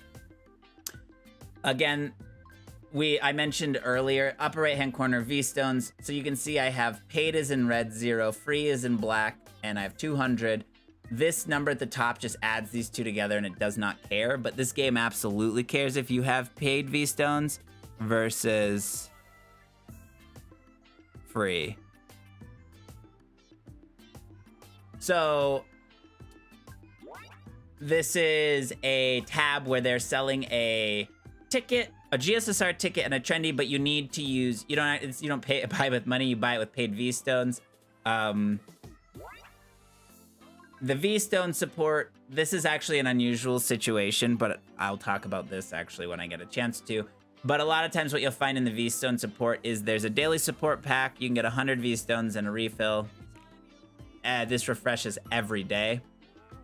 Then these other packs in here are just like refreshed probably or changed weekly or every 2 weeks to include like things that people would like to buy. In this case, we have a unique shop because it's the anniversary among a number of things.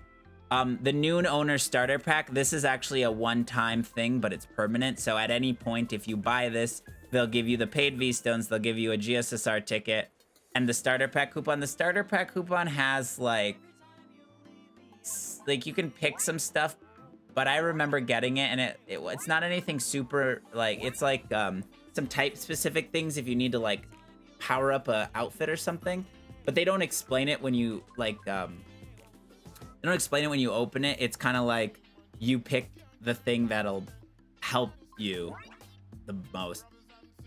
The V-Stones. So this is where the base V-Stones are sold. Now, you notice all these numbers are red. Since this is a fresh account, basically, this was on the front screen. This is twice the number of V-Stones you would normally get for spending this much money. So typically, there's only one of these left. For each of these categories, you can buy the doubled V-Stone amount. So you could buy this, and you could buy this, and you could buy one of each of these, and you'd get double V-Stones. But once you do this one time, this number becomes 1,400, 650, etc. Cut it in half, math. Don't put me on the spot like that. 1,100. And that's like the baseline paid V-Stone cost. Now, let's talk about these last few tabs here before I start going in on the owner shop. So, refills. I can imagine like some whale going real hard at the beginning, maybe needing to buy some of these, but I wouldn't even recommend it because of just so many different aspects of how the game plays out in the beginning and your memories and all that stuff. Like buying FP refills, especially because FP refills is just a full stamina refresher, and when you're first starting out, your stamina is bad low, and then eventually over time you'll accumulate a lot of these just through play. So I mean, I've never had to buy these, let's put it that way. Photo item pack. This requires paid V-Stones. You get a ticket and this cover, I've never bought these. I should probably buy one on my main account just so I can for sure know that it does what I think it does, which is essentially nothing. And also, like, one trendy ticket kind of just like infuriates me on a lot of levels because I hate trendy tickets. Swimsuit contest pack. So in both the JP and the English version of the game, they have at this point conducted at least one on the English and then two on the JP, DMM, swimsuit competitions where designers submitted their sexy and cute attire attempt at winning the hearts of the developers of the game, and they've selected the winners. These get sold as a bundle. Essentially the way it works is you use paid V-Stones, but you get 10 tickets, whatever. You get one of each of the swimsuit category competition winners. So you get one cute and one sexy. They come as an item that you gift to the ladies through the girls menu, and then gifts, and then swimsuits. You'll find these in your swimsuit tab.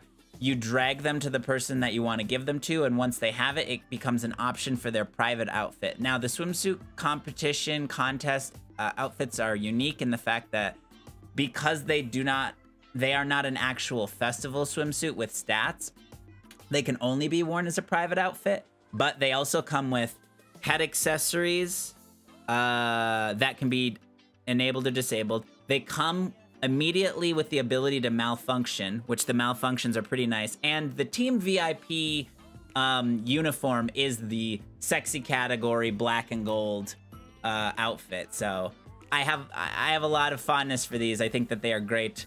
It is also why I have a stockpile of trendy tickets that I don't use. But these are kind of spendy, depending on what your budget is. And the fact that you can only get them paid, again, that paid versus free V-Stone thing comes up. Autoplay passes, paid V-Stones only. Honestly, I live and die by the auto pass. If you need to do any amount of like significant grinding, for me, and I'm not trying to say that works for everybody, for me, the way that I look at this is like this. I'm like, okay, 7-day pass, 500, 14-day pass, 900, 28-day pass, 3,000. So just in case, since I haven't consistently shown that I can do math well, this is obviously more than double 900. Double 900 would be 1,800, but it's only twice as many days. They give you a trendy ticket times 5, but the big thing that you're getting when you're buying this is the gift of love, which I believe is like 20,000 EXP, and that's a lot. Like, no other gift gives as much as that.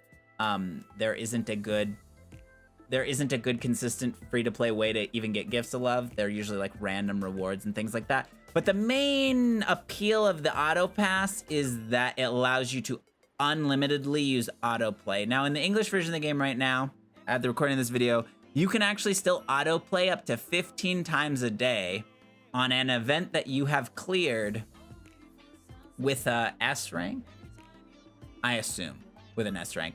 But once you've hit that 15 cap, you can't autoplay anymore without this pass. For me, for like, how much is this? Just for context, when V-Stones are a normal price. Okay, so like for $10 US every 2 weeks, and I'm not saying anything about anything. Maybe that doesn't fit your style. For $10 US every 2 weeks, I can unlimitedly autoplay grind events, which give pretty substantial rewards, and that's really helpful for me with like my schedule. So I advocate for these. Sometimes they give them out for free for people to check them out. There's another auto pass that they give out sometimes, which changes, like, it like refills your stamina and does all this special stuff that's really cool, but they just usually give that to everybody out at the same time. That auto pass does not come with an auto play pass. Excuse me. It's like an event pass that gives you more currency, but it doesn't actually autoplay for you. So when they do give you those free passes, it is best utilized when either very strictly manually managing the game, which I think is very time intensive and cumbersome, or buying the auto play pass for 10 bucks every 2 weeks. You don't even have to get it all the time. I don't even think I have one active on my main account right now, but I had one active for the last 2 weeks. I just haven't reactivated it yet because I'm not grinding. But when you are grinding, even if you're grinding for 1 day, This pass crushes. So sometimes I'll time it like that, like I'll split a week or something. It just depends on my schedule. And that's like kind of weird Max Mini stuff. Like I would have this rolling all the time if it made sense. Okay. So back to the beginning of the shop. So I've talked about like the logistics of these various things. Let's start with V-Stone. Okay, personally, I think that the double paid V-Stones for the price of normal V-Stones is probably like one of the best deals you can get. And I'm gonna explain this very simply. 120 is like their Singaporean dollars is like their top end package cost currently. Not just for like buying bundles of V-Stones, but like in their bundled gift bags, you'll notice like, oh, I can buy 8 of these, 120 Singaporean dollars, but then I cap out.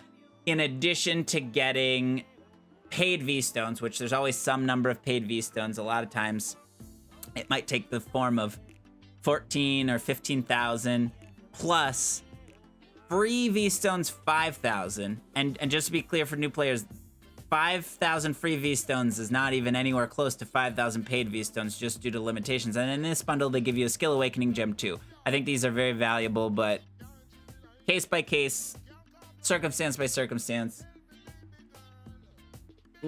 Lots of nuance in this. Some people value different kinds of these bundles, but like another very standard bundle you might see is paid V-Stone times 1,400 plus extreme lotions times 3 for a power, tech, or stamina, one of those 3, plus Skill Awakening Gem. Some people like those bundles because there are a lot of benefits to getting skincare products involved. The fact of the matter is, with the first purchase, double, I've never seen any sort of bundle like the thing that you might see here sometimes during like somebody's birthday is it'll be like birthday V-Stone set. It'll be this price and it'll just be 20k paid V-Stones with nothing else. So 28,000 I think is the most you can get. Like that first purchase, first time, whatever, I think these are most bang for your buck. A lot of times in the new owner support tab, you'll get also like disproportionately high paid V-Stone versus like just buying V-Stones outright. If you'll notice here, this is like 60 Singaporean dollars with 8k paid V-Stones included, and you get a guaranteed SSR nostalgia ticket. This kind of looks like basically like a half bundle of something you might see over in like the far left V-Stone sale tab. And so, but these are unique and interesting. I did these on my main account. I think these are really handy. I think this new owner support section is genuinely helpful for new owners, but it is, you know, it's whaley. So if you're free to play, that's irrelevant. If you're free to play, this is irrelevant. If you're free to play, these are irrelevant, but you'll still need to come into the owner shop and check out the event tabs and all that stuff. Hey, Headphone Fiend. Good to see you. Okay, so that was the shop. Then we also covered multi-spamming gifts, talked about the ladies, talked about the festivals. Well, I mean, obviously I'm intentionally delaying going to the gacha. But we'll go to the outfits tab. I would go to the gacha. So assuming, you know, we went to the shop and bought what we wanted to buy, or, you know, we got our tickets and we logged in and you're just ready to hit the ground running, here is the gacha scene. So it takes place in the dressing room. Couple things you'll notice about this. So again, it'll kind of delineate what kind of V-Stones you have so that you can keep track, because they will say very specifically like, oh, you want to do this single draw? Paid. You need paid. These will take free, but you can click on this button in the top right corner, gacha details. It'll tell you rates. It'll tell you what all is in the banner with SSRs and SRs. That's really important just because this banner in particular, and I don't even think I have I don't even think I have it set up, so I'm going to switch to one of my other tabs real quick. And I'm going to switch to text capture because to illustrate my point, I need to be able to show you what I'm looking at. So if I click on Gotcha Details, I'll get a pop-up that explains the banner to me. The red is kind of like this is the stuff you need to know because it's not our fault if you didn't know it. Sort of thing, like important things. So it's got a higher appearance rate in the same rarity. And FYI, the single thing is just like this. If you look at this, okay, so these are the rates. These are the rates for the top number without the brackets, which they indicate up here. These are just like the rates in any standard draw or in the first 9 draws of a 10 draw. And then this bracketed thing is like what your 10 draw rate is. So when you do a full V stone paid, not ticket, 10 draw, you will actually get at least an SR or higher. So if you scroll down, you can see 1.1% rates for SSRs, but there's only a 0.38% chance for Monica's, a 0.38% chance for Luna's, and you might say, well, that doesn't add up to 1.1%. That's right, because this banner, surprise, has Venus Gotcha in it. Bad. 0.03% chance, but if you get one of these instead of one of these, and you're anything like me, you'll have some very strong feelings about that. Trendy outfit gotcha. So the trendy outfits confer the most bonuses for whatever event is ongoing. They will specify that in patch notes and things like that. I wish you could preview the outfits. I wish you could preview the malfunctions. You can go to try to find somebody else who has it, and you can take a look at it, either in their owner room or in their, like if you invite them as a guest to your volleyball match, because a lot of people end up running the trendy since you get so many more stats and bonuses. But these trendies are only trendy for that week. The next week they will become basically normal swimsuits. This is the current 2nd anniversary banner. Nice thing about this banner, it demonstrates a few things for us here. So first thing, this banner has like way more walls of text, and you might say, well, why is that? They add a lot of like complications in here because this has a step. You can see the step counter here at the bottom. They explain this in the patch notes too. When banners have a step, you only need to do this one. You only need to do steps one time to figure out how they work, but there are 2 different kinds of steps. This step is an 8-step. 8-step, basically, you go up to step 8, you use paid stones on step 8.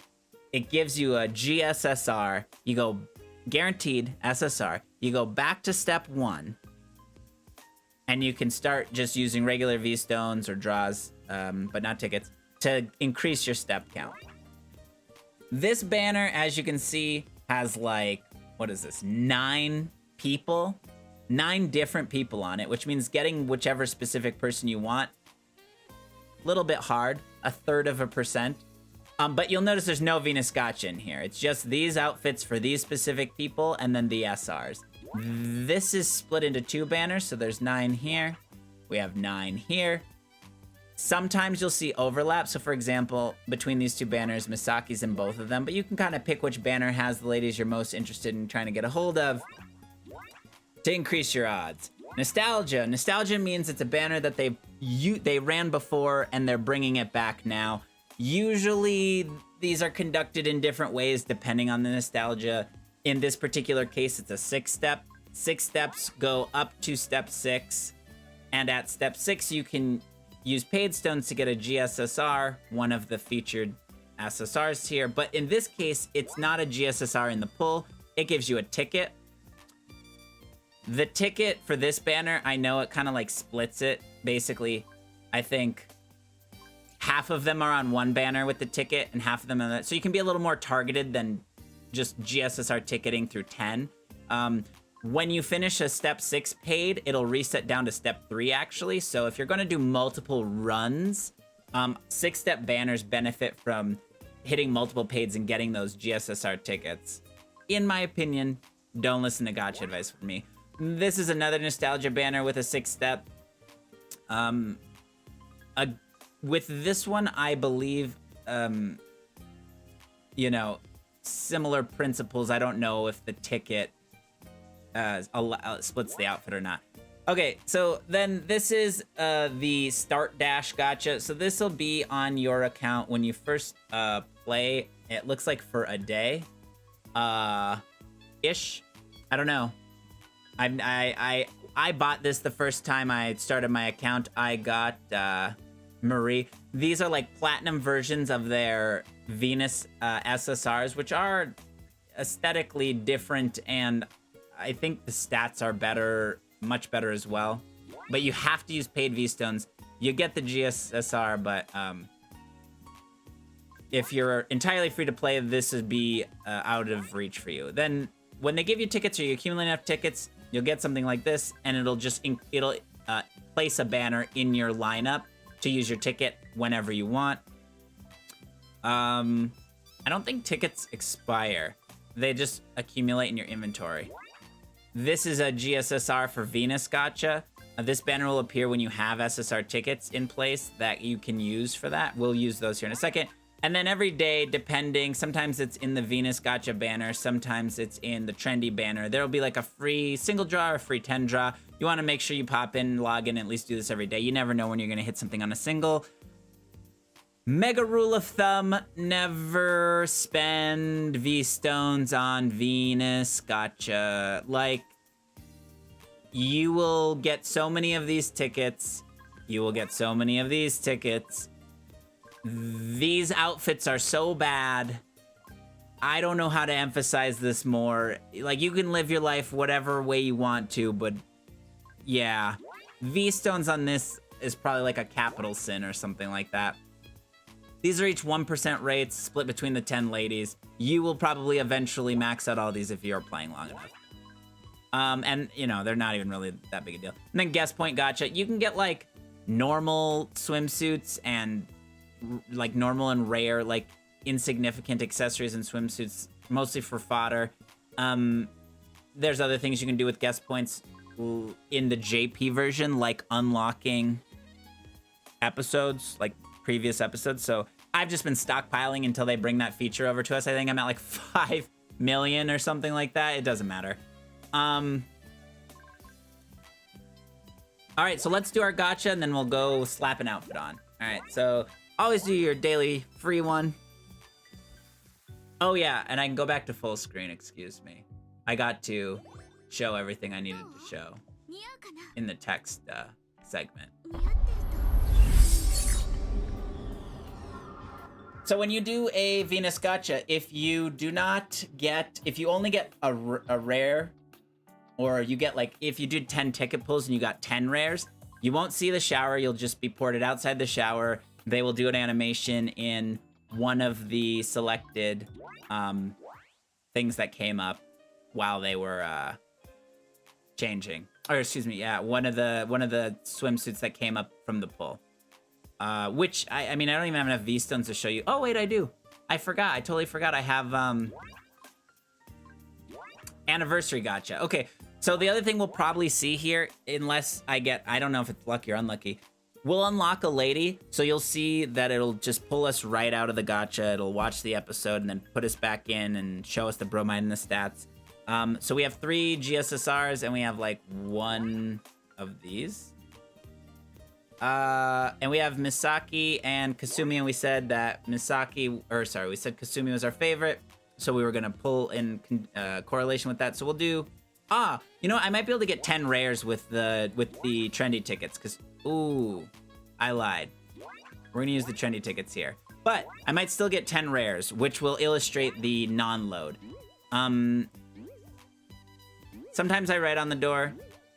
Tinfoil. I have lots of tinfoil. If you come to some other streams on my proper account, you'll see all sorts of tinfoil. So,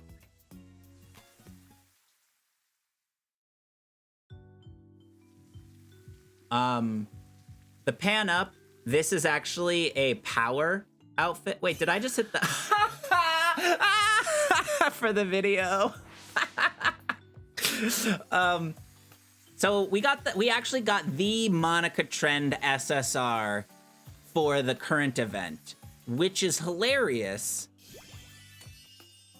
and some beginner luck bullshit.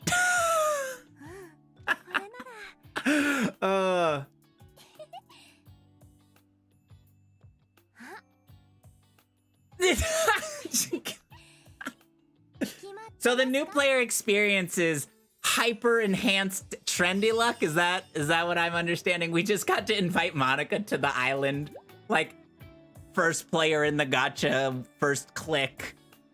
Place your bet, Monica. I mean, this outfit, by the way, might I add, hilarious. And I was just talking shit on tickets like so hard.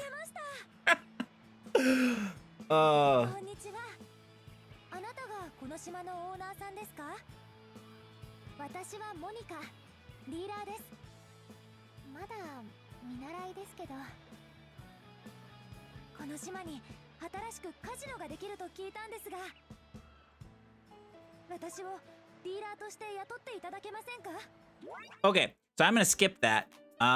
Mostly to be mean, I guess. No, but like, so you can watch those episodes and more in your memories when you unlock people. If at any point you have an interest in seeing some of these memories and you don't have something unlocked, I believe it is either DOA Museum or DOA X Museum on YouTube. Seems to keep like all of the episodes uploaded regularly, so that's wonderful if you want to check some episodes out you haven't maybe got to see. And then the other thing is, I'm happy to show people episodes for things as they come. So that episode is not specific to this outfit. That episode is just because I got an SSR for a character I did not own. She now has arrived at my island, and I get the tinfoil works like all day. I don't know, it just works. Like Luna, you know, it just works. You know, I mean, this is awesome. This somebody asked the other day on the Reddit, so I'm gonna mention it here, especially since this might be our only gacha 10 pull where this happens. So you could go, I could click on this and I could go take pictures of this outfit almost immediately. The other thing is this play button here. If I click on this outfit, I can choose play, and what'll happen is for SRs or higher, I can play the acquisition scene. So for SRs, what you'll notice here is this is a technique cutscene because we're behind the plant, to the left of the shoulder, in the shower, and then because it's an SR, we won't get the SSR like animation, and she'll just come out of the shower and like show off whatever the outfit is. Once you've done that, you can't do it again though. So you can only watch the acquisition scene for this outfit in this gacha that one additional time. However, there are like memories where you will get certain character specific episodes which are literally just them switching into an outfit and doing their shower cutscene, which I think is like, I guess, like an alternative way to get that same aesthetic. But I only have a couple of those for a couple different characters, so I say watch all of the shower cutscenes that you want to watch when they happen. SRs or whatever, doesn't matter. If you want to see it, click it. Tinfoil works. So we know that if you're a new count, basically you get the trendy SSR for the week. That's legit. We don't even have any V stones yet. We'll do this pull as well. See if we get any other new characters from the 2nd anniversary. So they were giving out like 7 or 9 of these tickets, I don't know, which is a ton of free 10 pulls. And the rates are 3.3%, which are huge. And there's no Venus Gotcha in it. So altogether, pretty solid situation. So this is a tech. This could be the event banner outfit. This is Hitomi. I can't tell if this is her. It is. So we actually, look at this. Look at this new account luck bullshit. Am I gonna go 5 SSRs just like click, click? I am. For the video though. For the YouTube hype.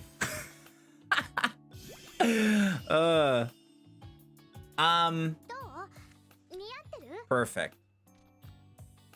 Oh, see, and this actually, this I think does service to all of the people from the beginning. Remember when I was picking, if you were here at the beginning, you know that I was picking my characters and I did the random assignment roll and I picked Kasumi and Hitomi, but then I changed my mind and picked Misaki instead. Hitomi and Monica now have my best swimsuits, so using anybody else currently is irrelevant until I spend more of my GSSR tickets. We'll see what happens. Okay. So this, obviously, Hitomi's invite cutscene. Check those out in your memories. They're great. Hitomi teddy bear. This outfit is awful. Never forget. Now, okay, it's worth mentioning, and I can't do it here because I don't have enough V stones. But if I just were to click draw gacha or draw 10 draw gacha right now, you don't actually, it'll just open the door for you automatically, which is tinfoil strats that I am just mentioning out loud because I sometimes like to draw on the door. So if I use this ticket and I try to draw on the door, I'm like, oh, let me draw the heart, like let me rub the handle, like let me write somebody's name and like make a wish. Okay. It's gonna give me this SSR.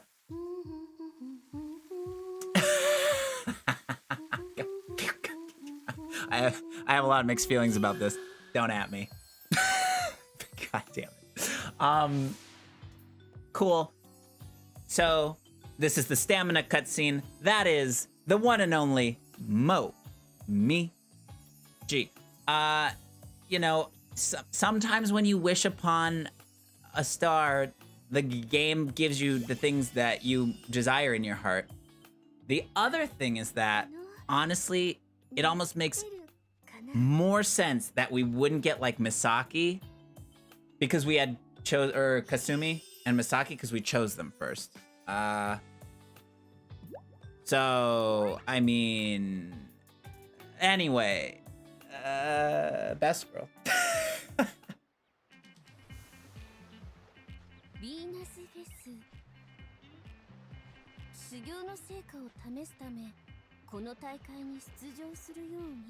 Oh, it's actually super interesting to see her with like this kind of like she doesn't even look like my Momiji because she's like got no tan at all, I don't think. She looks good though.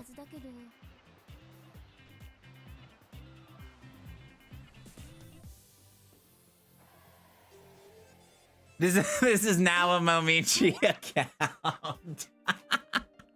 Right? Oh, okay, so then I can prove my point here. If I just click use ticket and then hit okay, I can't actually write on the, like I could write on the door, but it's gonna open without me doing anything.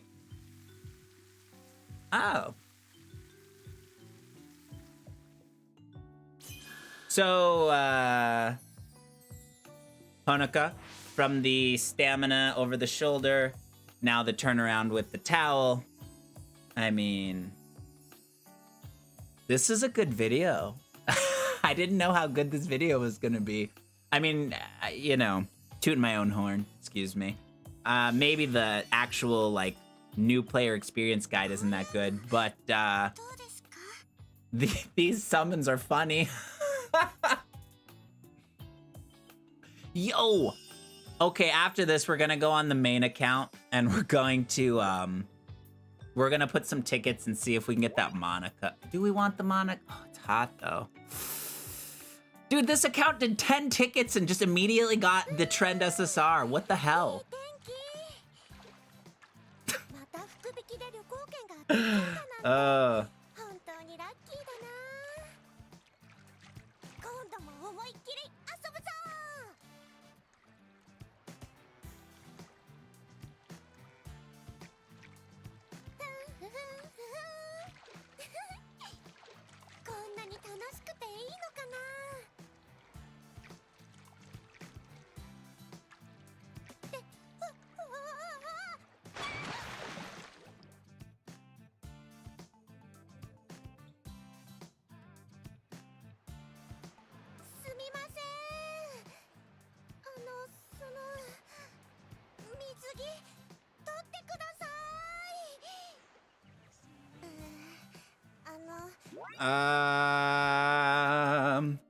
Yeah, I did that to you.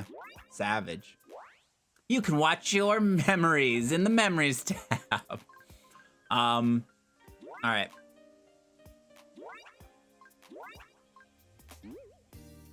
When you wish upon a star, there's no telling what you'll get. Give me something kind of cool for the video. Oh, yeah, okay. I'm in. I'm in it. See, this is now a Momiji Tamaki account. Easy clap.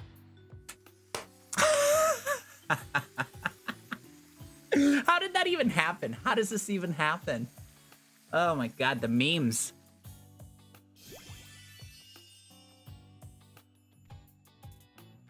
Oh, this outfit too. I don't have it. So cool.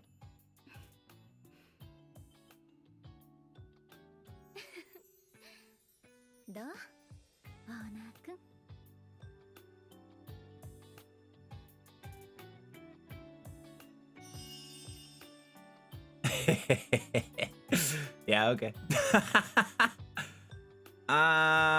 Yeah, okay. Wow, that's hilarious.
Okay, well, I tried my best. I used a randomizer. I allowed the randomizer to pick who I was gonna focus on.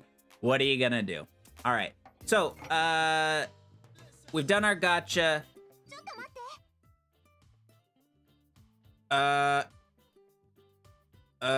What is she talking about? Oh, I know what she's talking about. Okay.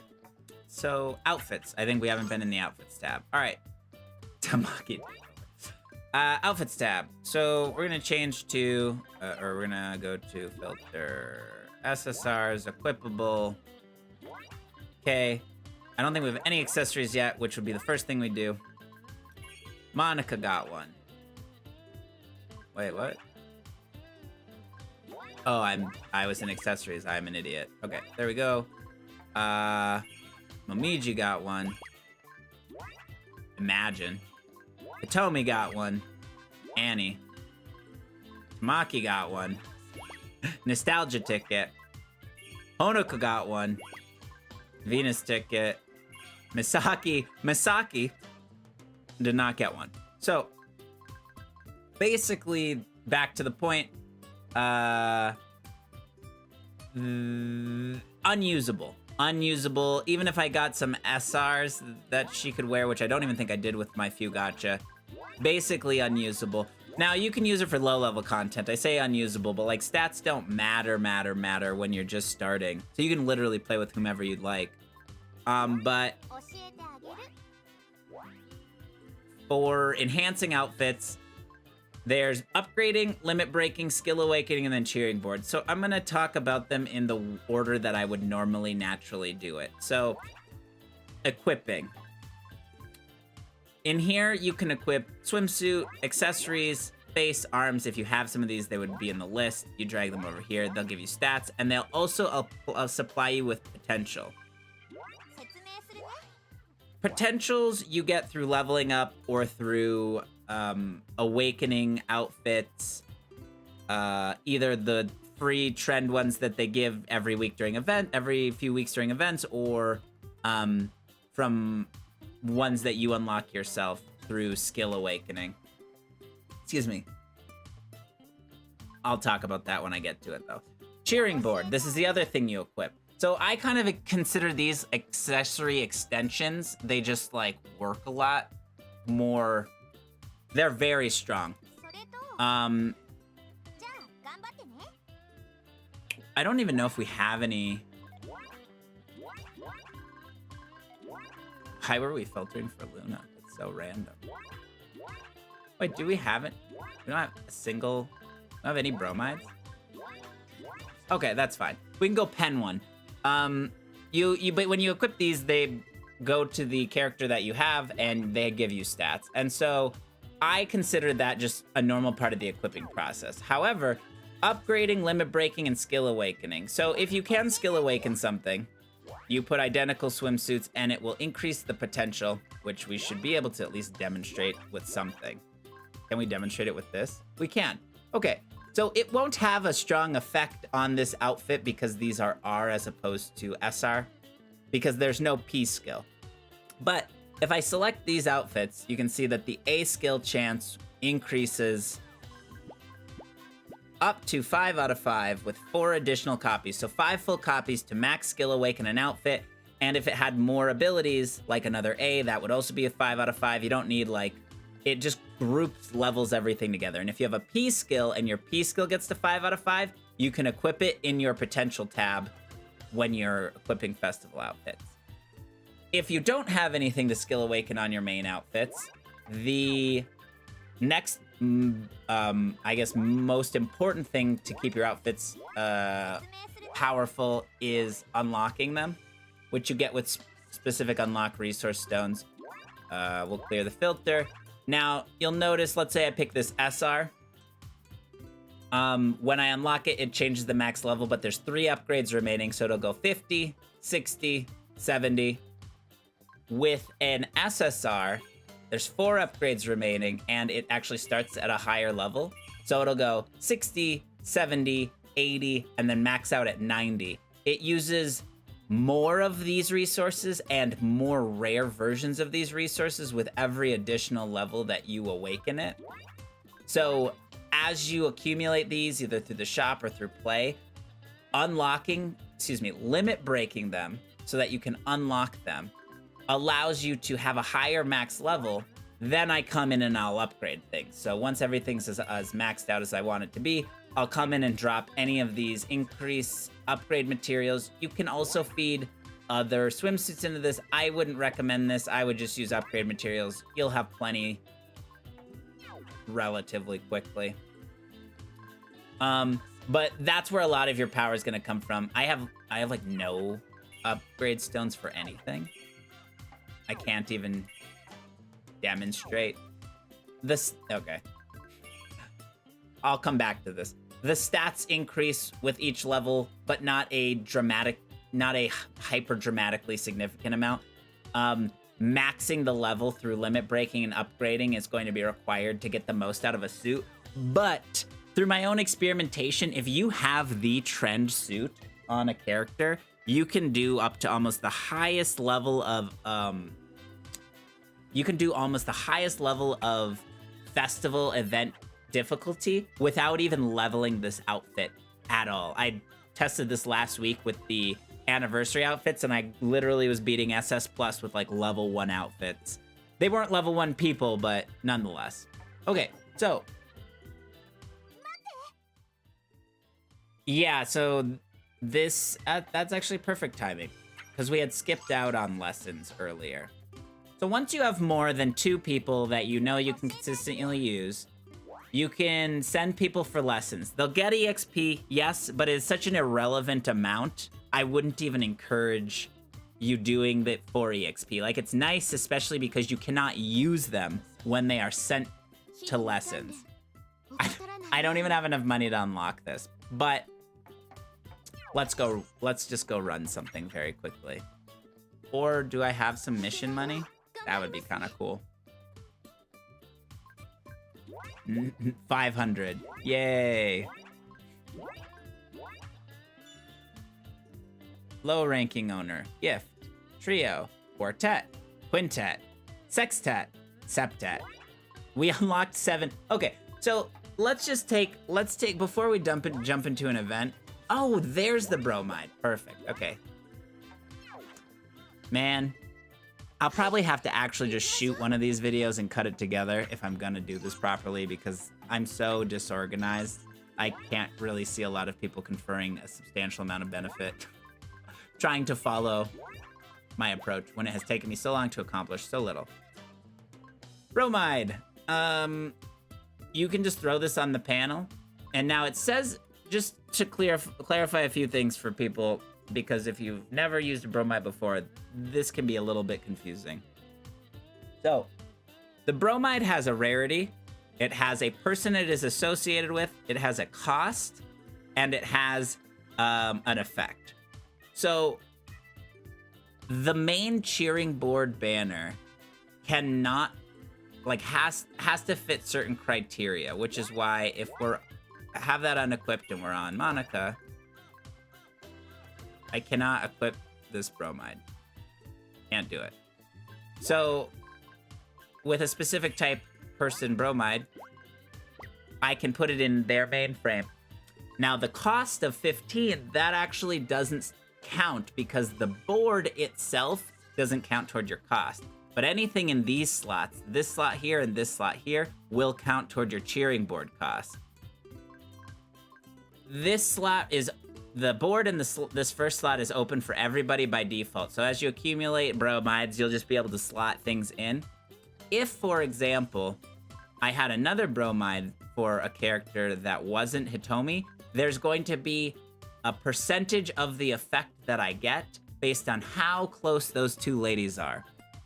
However, this second frame does not unlock until you have a cumulative total closeness level for the character in question of like 500 or something. And right now, I have 494 closeness levels to go. I will tell you, I still have not actually unlocked this second slot on my main character, on my main account. Mainly because it wasn't my only goal.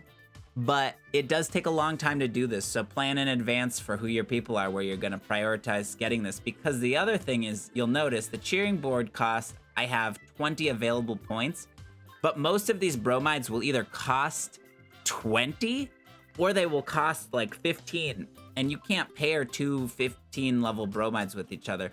So you'd have to either level these bromides up so that the cost decreases, which, let's just say, it takes an immense amount of resources, or you can use a combination of things, including penning, using electrifying pens to activate your bromide, the bromides that you unlock through unlocking outfits. This is a good bromide for power, although Monica's, I guess, technically tech. And this is a good support bromide just because of how scoring works. So we'll go to our outfits tab. Did we equip everybody? Perfect.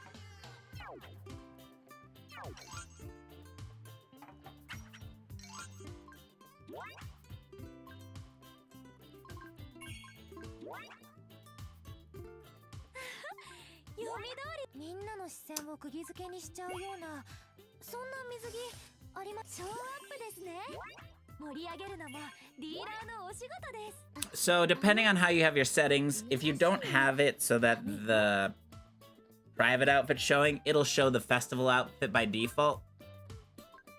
But if you do have a private outfit set up with something, it'll show that on your home screen. It'll show that when you try to take pictures and it'll show it to people who borrow your friend.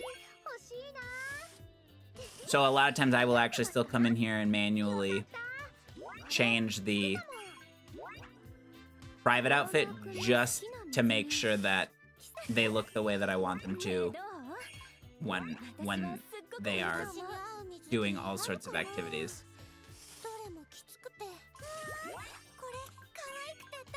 Oh yeah, and she doesn't have any.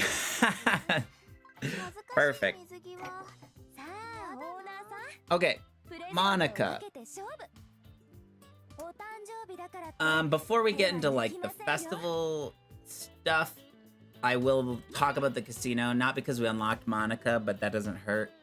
I'm sure we'll get some pop-ups here that are really annoying. Doesn't matter. They're telling us all sorts of stuff that are basically what I'm gonna cover in like 2 seconds. So, you can get silver chips from Monica 3 times a day if you are at zeroed out, so feel free to gamble without much consequence. Silver chips are separate from the gold chips. As you bet silver chips and win, you will just get gold chips. You don't bet the gold chips, they just accumulate. Once you've accumulated all of the gold chips that are available in the bank, which is 10,000 for this reset, you can't get any more until they reset the chips. And then this is relevant to the chip shop. There are 2 separate shops. There's the silver chip shop, which has like some items that refresh that can be handy and helpful, but they are very expensive relative to like chip building without intention. And then the gold chips, which there's only 10,000 to get over the period of time before they refresh. And while they do, there are some time-limited items that you can get in here.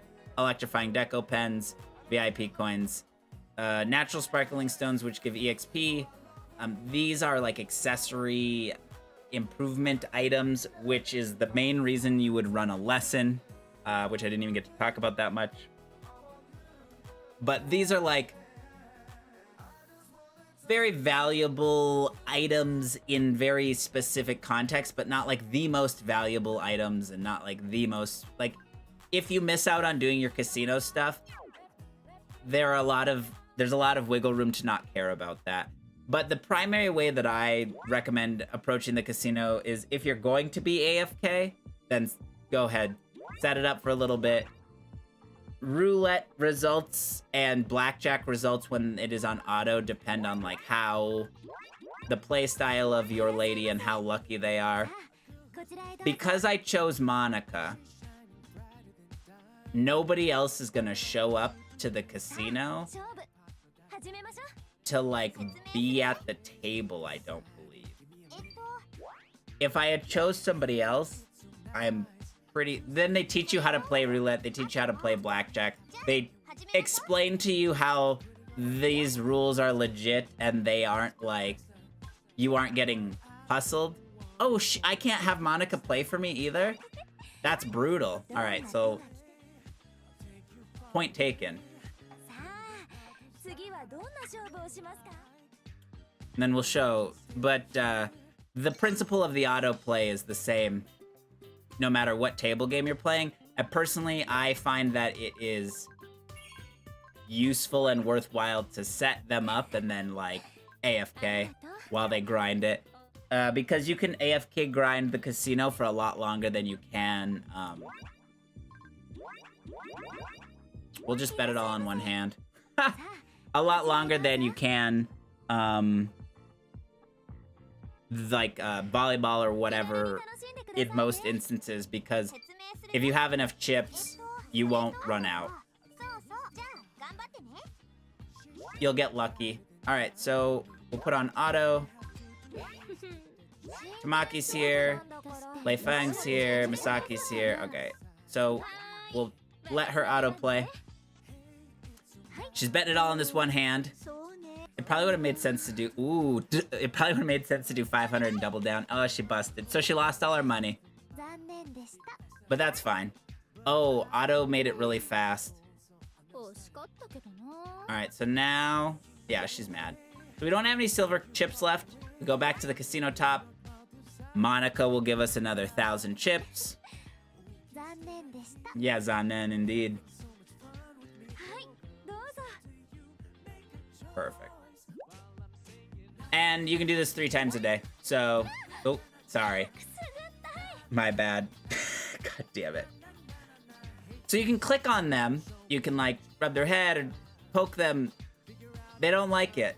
No shit. Sometimes I accidentally rogue click. Feels bad, man.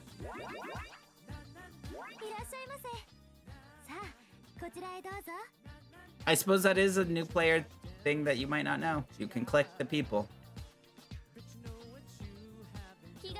As some people might have noticed, we actually don't have Leifeng on this account. We have not pulled her, but she'll still show up in the casino because anybody who is on the island, aka is available to be gotten, may show up in the casino. It's like random who shows up at the table when you're there. But you can force, like, rotate people through by whoever your main person you're selecting is and, you know, popping in and out of the table till you get a configuration you like. You can click on people to focus the camera on them for the time being. Also, the computers make, like, a ton of money when they do this because they bet big because they have tons of chips to bet, so... Oh, she actually won. Like, and tripled our money. Yeah, Tamaki. So I just let them play their thing and I'll just, like, AFK while this happens. Once you get enough silver chips, you can AFK basically indefinitely. Like, there are some moments where I've noticed the game will, like, pull you out of the table, but you don't really have to manage it that well. If you have your own strategy for either playing blackjack or roulette, you can micromanage it, but it's worth noting that the game indicates that it conducts these casino board games very fairly. At the same time, you'll notice Monica pulling out, like, Blackjack 21 from nowhere all the time, which is a tilt. Okay, that's the casino. Set it to a low bet, auto it, you'll eventually get all the gold coins.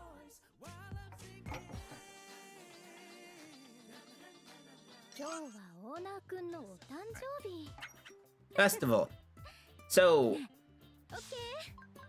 there's the event festival, there's the actual festival. This actual festival climb is tied to a variety of things like that you can unlock through doing it.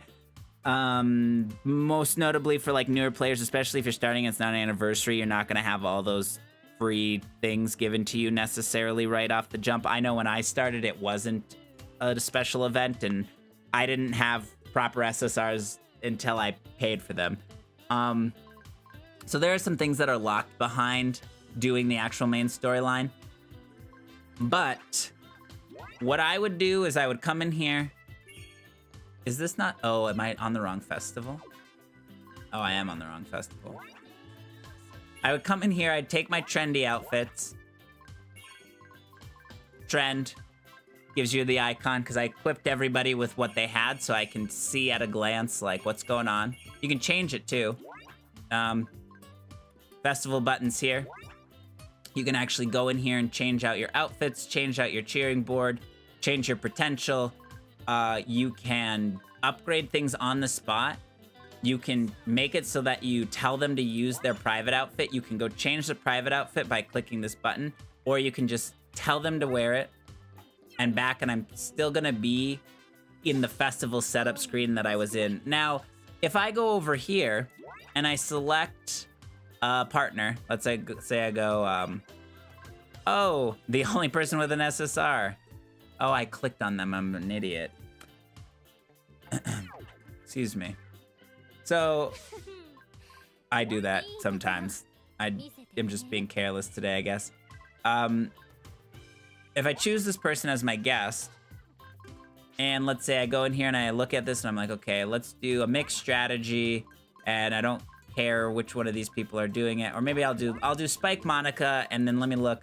I'm like, oh, Momiji has the least amount of attack, but I don't want to smoke her, so we're gonna pick Helena. And then, let's say I'm like, oh, damn it, I forgot to equip something on Hitomi. If I go in here and I go, oh yeah, I want her to wear the private outfit, perfect, and I come out, it takes you to the festival screen, but it absolutely resets who your guest is.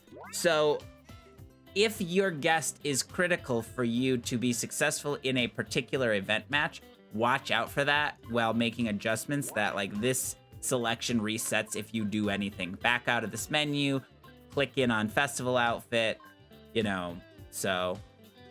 But your strategy maintains. Now, if I choose a target though, the target doesn't maintain. And that's a pretty consistent thing. So let's say I'm using autoplay because I live and die by the autoplay pass.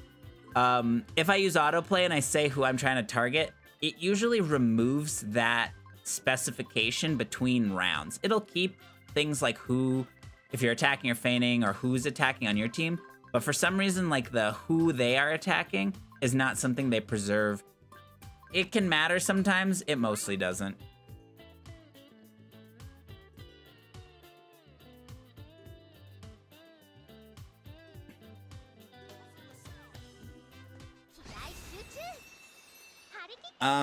If for some reason you need to, like, you don't want to see them do that skill at the beginning, if your outfits have a fever skill, you can disable that in the options. You can speed up the match, so it's ×2 if you want to see them actually, like, do the animations, or you want it to go slower, so that you can use your own tension burst gauge or not use it. You can play on auto once you have, do you want the match log to not automatically show up? Who wrote this English?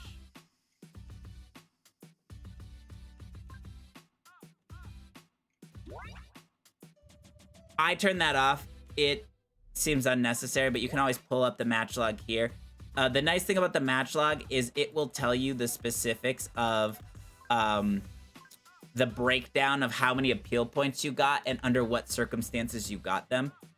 So this is a 5,170 beating a 1667 that got us 1 point. This is, I went from full stamina to, looks like, you know, maybe like a 5th down. Maybe, yeah, like close to a 5th or a 6th down. And the appeal points, the fever skill bonus, the appeal points acquired. So fever skill, I'll talk about that between the next match because we have 2 outfits that demonstrate really well. And I got fever skill procs on each of these because Hitomi was the one scoring. And I didn't get a fever skill proc on this one because Monica scored. What is this? Ah, you can see the breakdown of the information. How much of it was skill bonus? This is from the dress. This is from the dress. And then trend bonus is because we happen to be wearing trendy. An outfit that qualifies as trendy. If we want this person to be our friend, we make sure we hit apply. And then you'll notice in this screen all the items that you got. So we got some EXP, which then leveled us up.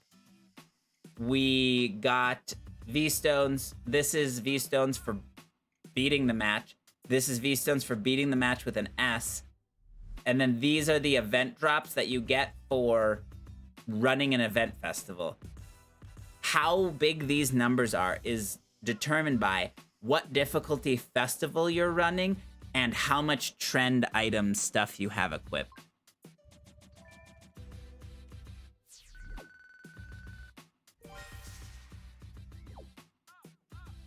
Because Monica was the ace, she got substantially more satisfaction than Hitomi running the same event.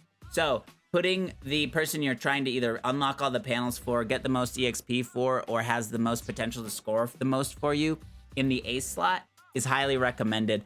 I'll swap out my aces, or I'll swap out my whole team in non-progression events just to spread out some of that EXP and love. Now, with 8 mission things unlocked, some of these are just, we did a daily. Some of these are, we accumulated 1,000 Zach dollars. Owner missions, but the event missions actually because we got our first part, we unlocked a memory. So if we need EXP, we can always go refresh all our EXP with a memory. We got a bunch of extra casino coins, which actually would probably make it harder to like get Monica to give us the free ones. But just so that I don't have any notifications here. Now, I'm gonna go through very quickly these next few festival matches because there's not a ton there. But before I hop in that, I'm gonna explain Fever skill. So this outfit, Mellow Plumage, Hitomi, Tech, level 1 out of 50, stat lines as listed on the left. 3 abilities: A, P, F. A, Advanced Strategy F. A 40% chance that when she is attacking, the opponent will get minus to their technique. The way that scoring works is it doesn't matter what your opponent's number is. Like, I mean, assuming you can beat the number. That number that you produce, the big number that you make, that's gonna determine very distinctly how much appeal you get at the end of that match. Appeal is not immediately obvious why it is important.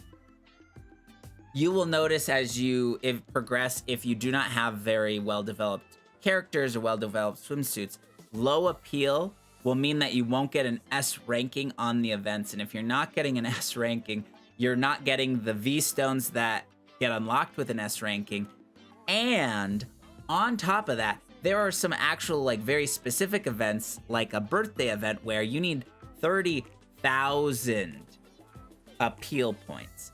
And if you have the trend, you'll get a lot more bonus appeal points. But if you do not have the trend, accomplishing that like level of appeal requires some very specific outfit and strategy management, focused on, you know, making their stat lines very high and mitigating stamina loss over the time of the match. Now, that was Hitomi's outfit. Monica's outfit does not have an F skill or a Fever skill. It has 2 A's and a P. If it is an SR or above, the outfit will have a P skill, and the P skills are the ones that, when unlocked through Skill Awakening, you can equip them in the Potential tab, which occupy slots on your accessories. So these are like natural progressions and increase in your power, right? The first thing you'll do is you'll get wet swimsuits, and then you'll get bromides, and you'll equip all of those things, including accessories, and then you'll start enhancing your outfits and enhancing your accessories and putting potential skills in them. So Fever skills are highly sought after because they generically increase your appeal for the characters involved, and there are both support style and attack style Fever skills. Fever skills that will be associated with one type of strategy, like power. So when person spikes successfully, plus 20% appeal. When person faints successfully, plus 20% appeal. There's also support style. Okay,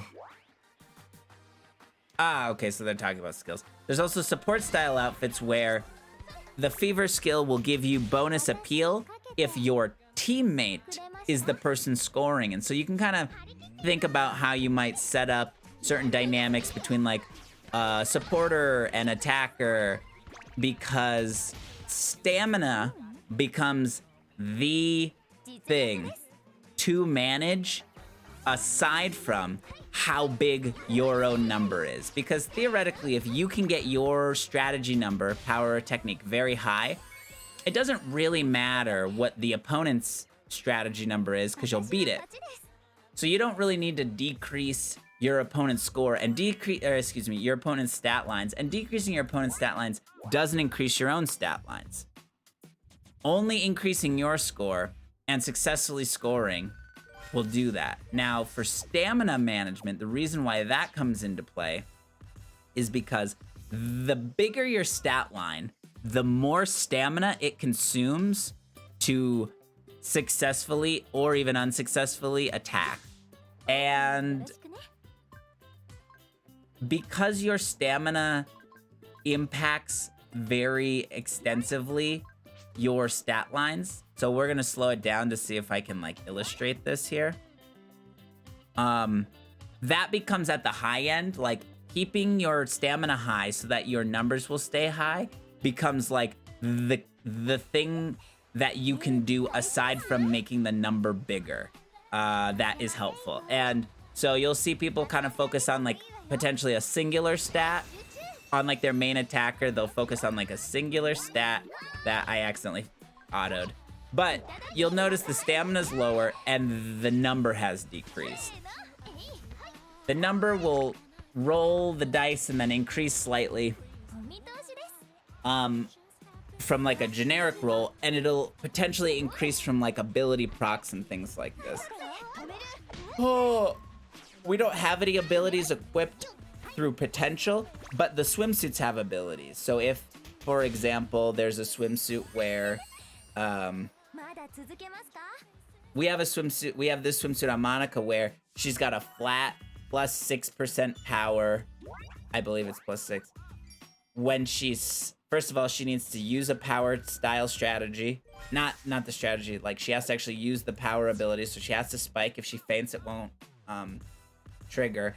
And it'll increase that stat line by however many percent flat, and it always activates. There are also skills that just activate occasionally, like the one that we saw where on this swimsuit, there's a 25% chance that when you attack using your power, you get plus power. Or 30% when you attack that your opponent's technique is minus. These are the type of skills that may trigger from your swimsuit that impact your appeal level before the random dice roll number assignment. This obviously is going to be underwhelmingly unimportant early on because of how overpowered this account, like with all these trends and stuff. Like if you have trends, or even if you have like those new tutorial SSRs and things like that, a tutorial SSR is still a great early swimsuit relative to like a normal, a rare, or even an SR.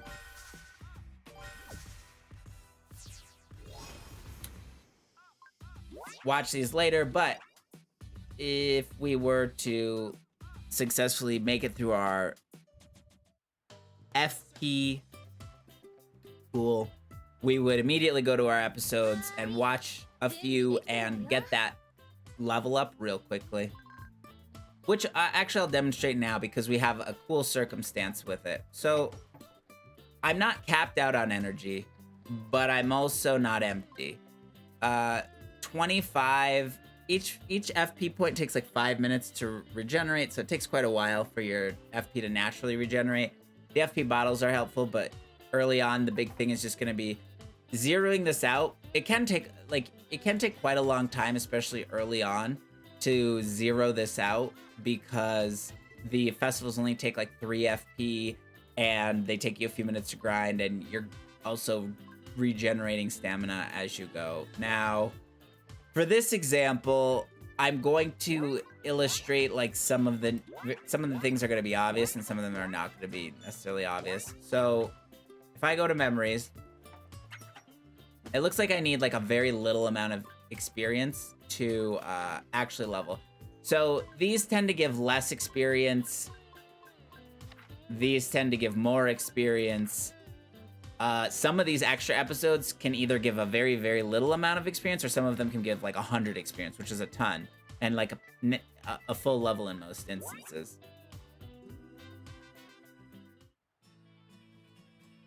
So the Gravier panel, it's kind of just a cutscene that follows the character, but you have photo mode enabled while it's happening, and you can do all sorts of photo mode activities while you're doing this. Now, I mentioned this to someone, but you can actually activate some of these button features without, clicking on them on the thing. You can do it with your keyboard. Here we go. These things. So for shooting the photo, using the fan, using the spray, stopping time, but you need to own the hourglass item. Zooming. This is like the f-stop, focusing the background. Turning on the eyes following you or not. Change tilt. Change tilt. Hold on. I think that that's like the one feature I've been trying to figure out how to do now. Okay, but let's go back to the home screen because I can do all the things I want to do from the home screen. Wait, I have Tamaki as the... What am I doing? Oh yeah, because Monica couldn't actually go to the casino with anybody. Sad. The only thing your main girl affects is who your partner is if someone's borrowing your partner, and who's on your main screen right here.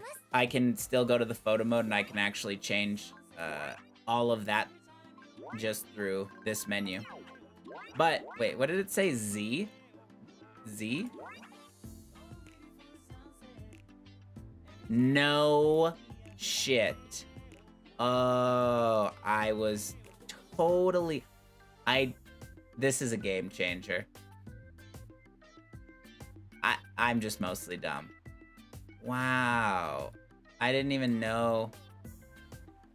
I like did not know what the keybind was, and I was like, for the longest time I was having such a hard time trying to like figure out how to do it. That's like 90% of my photos are very squared up because I did not know what the tilt key was.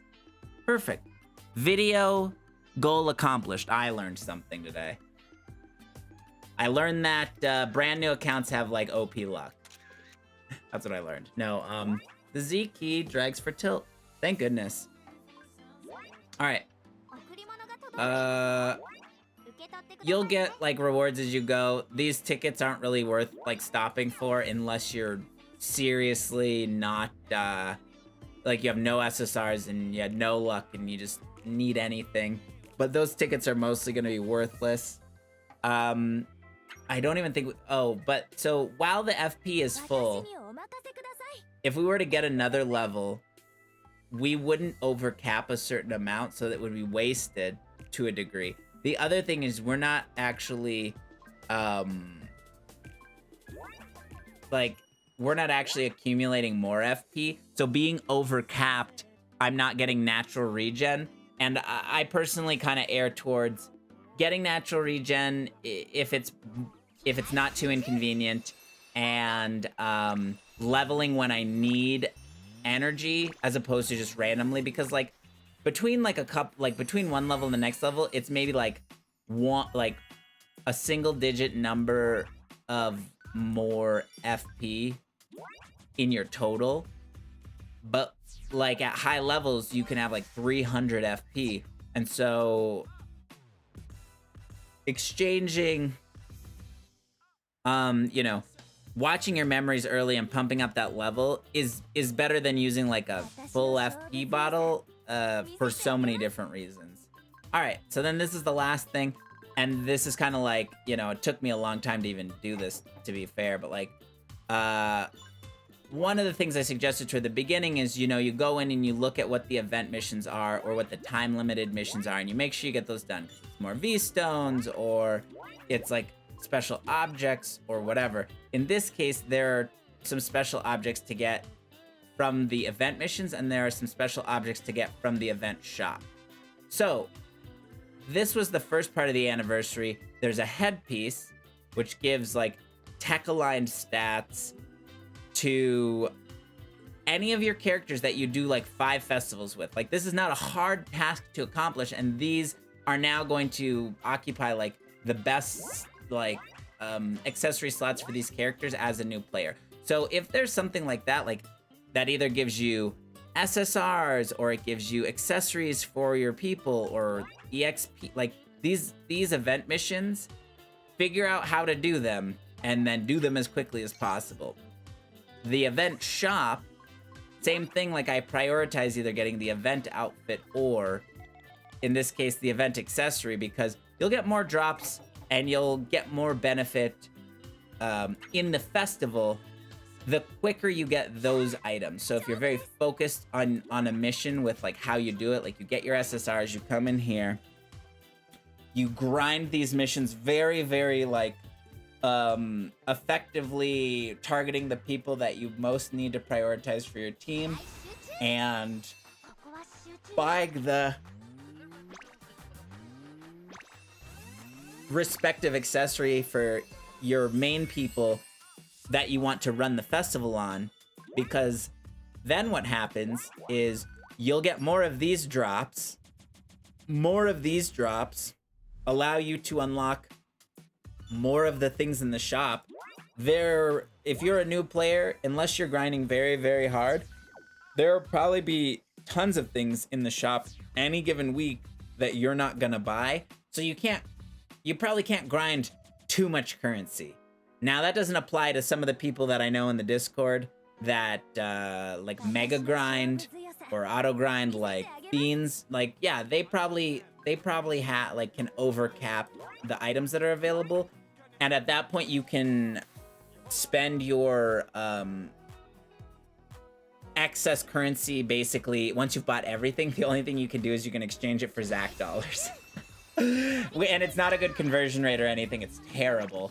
If you need Zac dollars, you can actually grind them any day in the Zac dollar festival in the main story event. And excuse me, not the main story event. In the daily event tab. However, on Tuesdays and Sundays, based on in-game time specifically, you will find that there's an additional Zac dollar event where it's listed here as S. There's an SS or it's SS plus. It costs, I think these also are, yeah, here it is. These are not the normal event costs. These are usually like, these cost twice as much typically, but this is like, you know, new player friendly. Tuesdays and Sundays, you can, I think this is like 100k Zac dollars because it's double rates right now. I think this is 100k Zac dollars every time you run this. And so this is like a solid way to get money. Most other ways of getting money are not nearly as good and don't matter, or take resources that are much better spent elsewhere. I think we need to run that event like a couple more times to actually get, I just want to buy the accessory to illustrate some things. But oh, I did never put the wrist accessory on. I need to do that. Because those are more coins. They got it naturally, so. So auto basically, auto can work, especially for like a lot of low-level content that you just want to finish very quickly. But the way that auto calculates score, it's like basically the same thing as if you were playing the match. But because of how quickly auto can go, it can be difficult to try to like get a timeout in there at the right time if you need to do that, if you're, you know, too weak or whatever. And so sometimes if you want to go fast, but you do need to be able to take a timeout. ×2 can be good for that when you feel like you're getting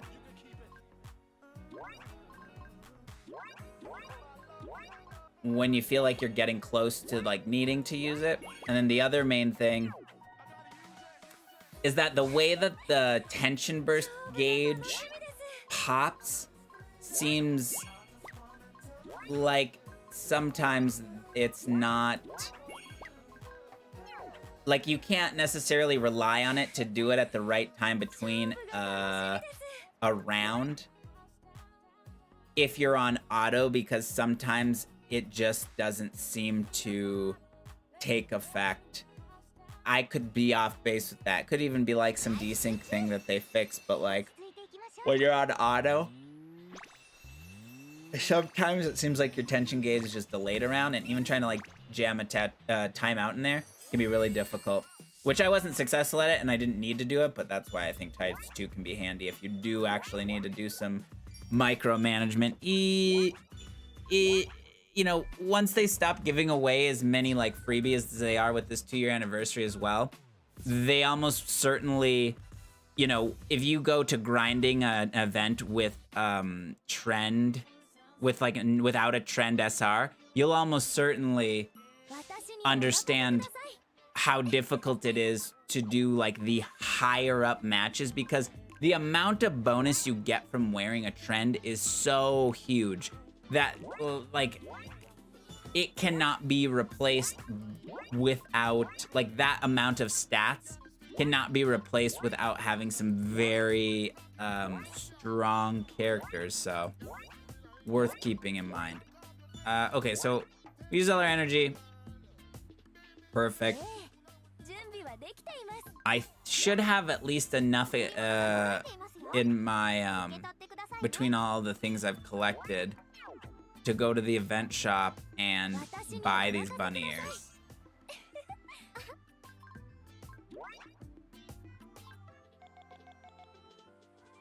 Cool. I have 140, more than 100. We'll get them for Monica because she's currently in this trend. But if I were to, for example, grind this event with the people that have trend, it'd be Monica and Hitomi. And so I would prioritize getting these items for Monica and Hitomi, and then grinding further while having the increased drop rate.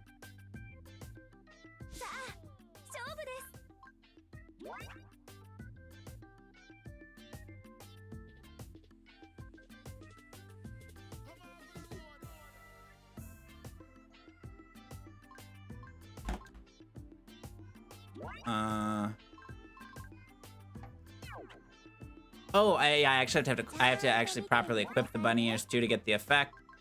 So you see, this one isn't trend. This is last week's trend. It's now irrelevant, which means you gotta use this week's trend. Perfect. We have 28 potential slots between just these 2 free accessories that we got within our first little bit of playing. I dragged it out a bit as I explained things, but if you like attack this and go really fast and really hard, you can like basically get in here, get these trends for your character, ideally both of them, and get more drops. And even if you don't have the trend outfit, you can still accumulate a lot of extra resources through grinding with just accessory bonuses on and stuff like that. And that's not that's a pretty common thing that you'll see people discussing on the Reddit or on the Discord, or that I have done from time to time if they have an SR trendy outfit and I don't really like the SSR, or I didn't actually get it in my gacha pulls or whatever the case is. But oh yeah, and then we learned how to do this today. Wait, how do I do it? Oh, do I have to click? I can't just... Oh, okay.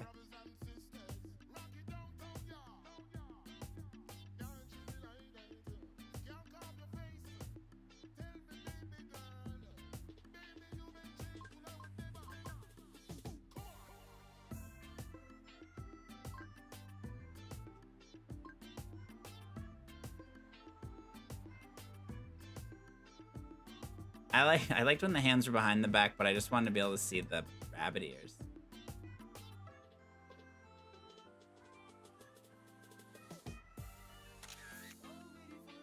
Cute. All right. Let's see. So, having completed that mission, which again, event missions, now I have been gifted 10 person-specific items on a time limit event mission. Now, these are great because a lot of times it just synergize. Like, a lot of times the mission ask isn't that hard. Like, it's just stuff you'd either normally do otherwise. You might normally spend V-Stones. You might normally play festival matches. You'll normally put on an accessory and maybe take a picture. This one you just get for getting the SSR, which is pretty generous. This one you get for giving a bunch of the cards. So, you know, here's another chance to get 10 pulls. Here's another bromide. I think that there's actually something pretty... I think there's like a whole nother SSR ticket in here if you're a brand new player. Oh yeah, this one. This is a full ticket, not a coupon. And it requires kind of a specific activity to take place. But you can keep track of your score as you go. Right now, it's worth noting that like sometimes there are different types of festivals. So I'm gonna show something both for posterity and for, I guess, the just specific education point. So I suppose the best place to kind of start showing this is in this tab. So last week, this event started. Festival 2nd anniversary, rank F through SS+. This week, Anniversary Bunny Festival has started, and it started at like rank E, and it goes all the way up to SS+ once you climb. Now, these events, as they are separated, have a different currency in the shop. The event shop will articulate pretty clearly what goes with what, but in the Bunny Festival we're grinding right now, we're getting Platinum Otohime Hearts. In the other event festival that I will show you momentarily, you get Gold Otohime Hearts. They have different pools of items that expire on different timelines. This one has another SR accessory, but for the face slot, so puts earrings. And this one came out first. So now that this one has come out second, it is a very common occurrence that what'll happen is you'll get to hang on to these hearts for a week after the event concludes where you can accumulate them.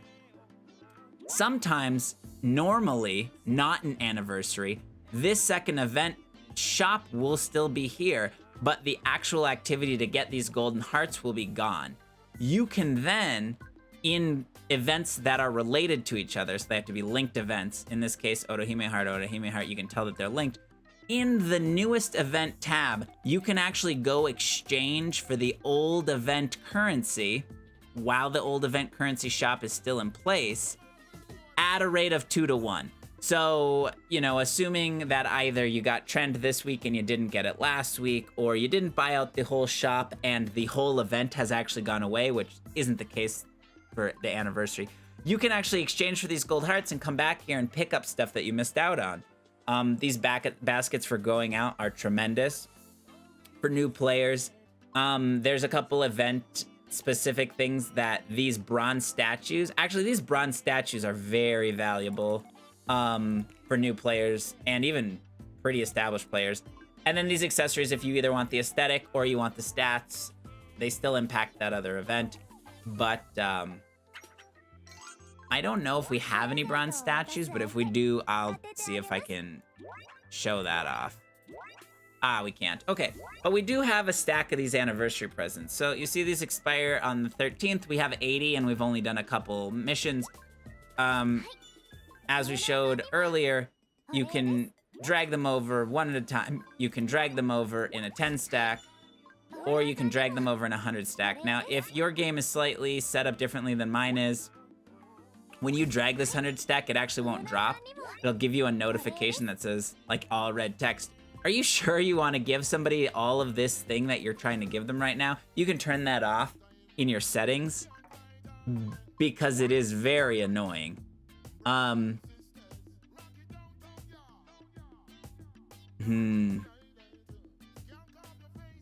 will mention this because I've clicked on the tab. In the girls section on the main options, under the gifts tab, there are normal gifts, like this 10 stack of Starbucks that we're gonna give her, that will level her up. When you give these gifts, she will also give us something in return. Because these gifts were things that she likes quite a bit, the items that she gives us in return should theoretically be like, okay. Like a full FP drink, like nothing super special, but like kind of nice. But these rewards we get awarded just for leveling up. New episodes, which improve our owner level and allow us to know more of the story about her, titles related to her, sometimes V-stones, and then potential skills that we can slot on. Now, these are not great potential skills, but they're also free for leveling up. So, you know, easy enough. Special tab, this will have a variety of things. Pose cards, those statues that they're giving away right now. Like, this is just like special unique items that this is where the costume contest outfits would be too, I think. Or maybe they just be under swimsuit. That makes more sense. There's some other things that pop up into special that are odd. So if it's an item that's giftable to the ladies, sometimes check your special tab. Swimsuit tab. Okay, skincare.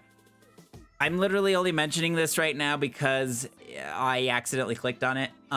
So I have a whole video about this topic called, I think it's actually just called Beauty Lotion Skincare featuring Momiji or something like that.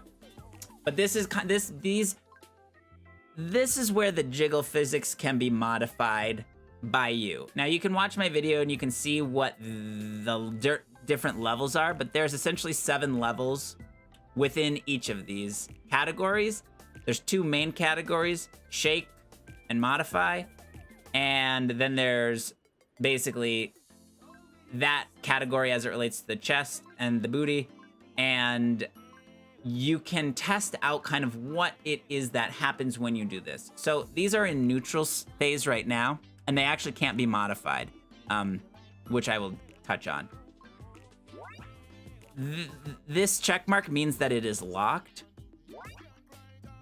This is unlocked. So even though these are all unlocked, you can't actually modify these, which might not be obvious if you're a brand new player and you don't know what's up with this tab.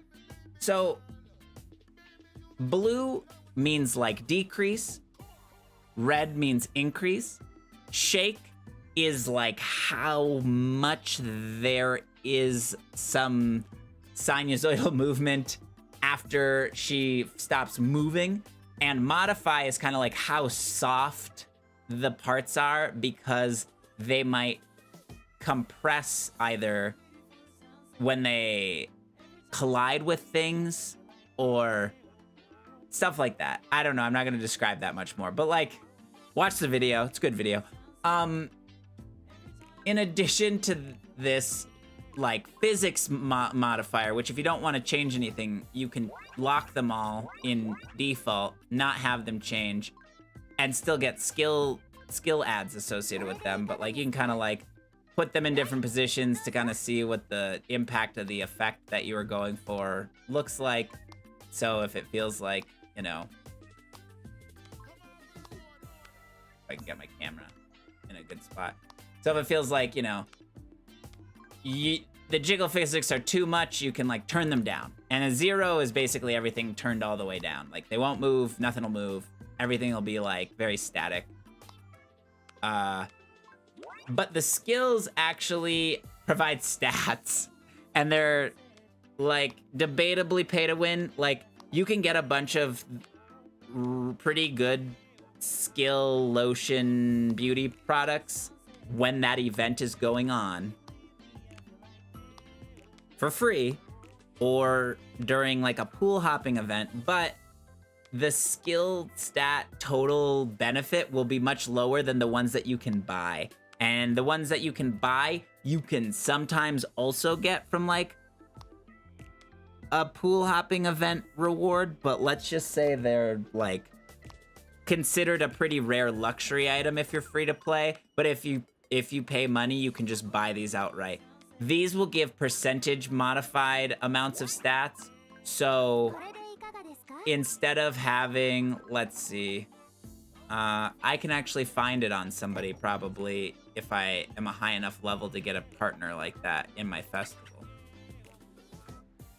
But like these stats will, each EX lotion at a base form will give you like 15% of the stat that you have selected, power, technique, stamina. But yeah, I don't think anybody, I'm too low level. But they also are making them stack within themselves, so if you get multiple of the same type, you can put up to 3 stat line, beauty treatment, in there. But you can also like use the pay to win ones and stack them on top of one another so that they become, instead of like each slot taking up a slot and giving 15, 15, 15 for a total of 45, you can make them each worth like 20 at 1 star and I think 25 or something at 2 stars, which requires a massive amount of these. And again, as I mentioned, if you're free to play, you're not gonna get a massive amount of these. If you whale for them, you can get as many as you want, although typically you're limited to buying like 9 at any given time per event or something like that. And it gets very spendy, if that is a consideration. So, you know, keep that in mind. Lots of ways to light your money on fire in this game. Sometimes apparently brand new accounts get super lucky, get a trend SSR. You will probably have some people that would say like, oh, the stats. So I'm gonna talk about a couple things here. I'm gonna talk about the stats. So you wouldn't be able to tell this right now, but okay, let's put a normal swimsuit on. And let's actually take these off as well. Okay, so she's level 26, and you can see that her stat lines with like this is an unmodified, this like 10-10, 50-50 bikini. Her stats actually lean toward technique, and all that means is like she has more base technique, more base stamina, and less base power, and this is like a type thing. So for example, if I pick somebody like Tamaki, no accessories, she's got more base power, more base stamina, less base technique. So, but what does that really mean? So if I put this SSR swimsuit on, you'll notice that my power went up by the stats that are associated with the suit. So this is 2610, 1840, 2000 stamina, and 150 appeal. They also have the built-in skills which modify your stats. If I go to Monica, who is considered very technique oriented, and I'll elaborate on this more, and I put in the event accessories that I got, and I put on the trendy swimsuit that I got. You can see it's red, so it's a power. Her biggest stat becomes power, and that's basically all there is to it. Like, whatever outfit you have maxed out, that outfit is going to dramatically modify. If it's a stamina outfit, if it's an appeal outfit, power, technique, like typically either power or technique will be stronger than the alternative, and that is the orientation of the suit. If it happens to be a stamina suit, so for example, this suit is a stamina suit. This suit has slightly more technique, but mostly has the most stamina, slightly more technique than power. If you go to the stat line, it reflects that. Most stamina, slightly more technique than power. These stats matter. The base stats matter if you're talking about the lotions, sort of. You know, let's just go back to the neutral Monica outfit. So, oh, and take off the accessories. So, you know, if you look at this, 11 versus 1400. Now, if you popped an additional like 15% EX lotion, which is huge, the normal lotions, one, can sometimes be hard to get for the actual stat you want. A lot of times you're gonna end up with stamina if you're free to play in it or something. But, and they're not gonna give you 15%. They'll give you like, what is it, like 7 or 10, something like that. But okay, let's just say it is an EX lotion. So 15% of 1150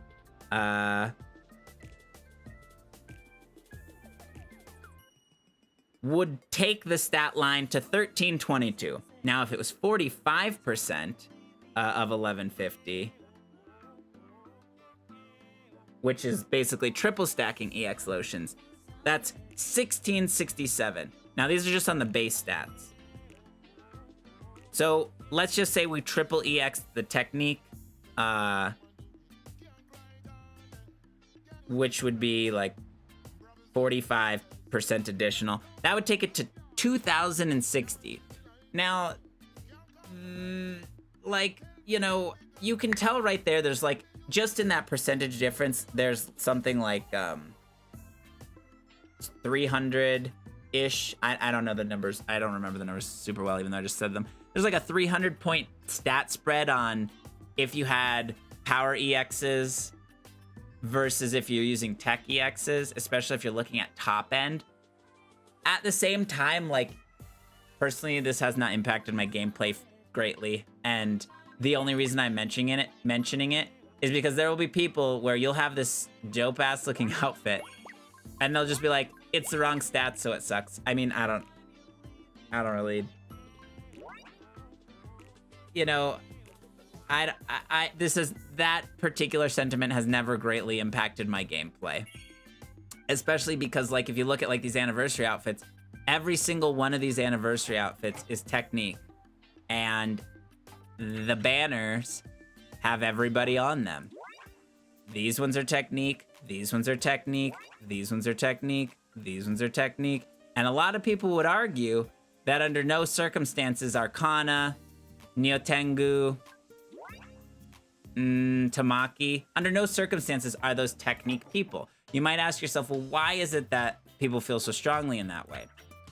It is actually easy to illustrate that to a certain degree because of the current event shop that's going on. The 2-year anniversary coin bonus exchange. If you either do the missions that allow you to get the 20 of these, or you spend the VIP coins to get the 20 of these, or you buy or you get all 40, you're gonna get a max of 2 of these SSR accessories. The stat orientation of the SSR accessory in people's minds greatly impacts the type and style of play that character excels at, because it behooves you to use the SSR accessory to get the maximum PP.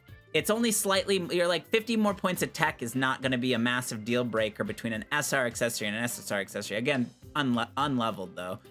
As you level them, some of the aspects of this change. But a lot of times the P skill in the accessory is a type aligned. So in this case, it's like, you know, she's got a technique 1, she's got a chance for technique minus when attacking.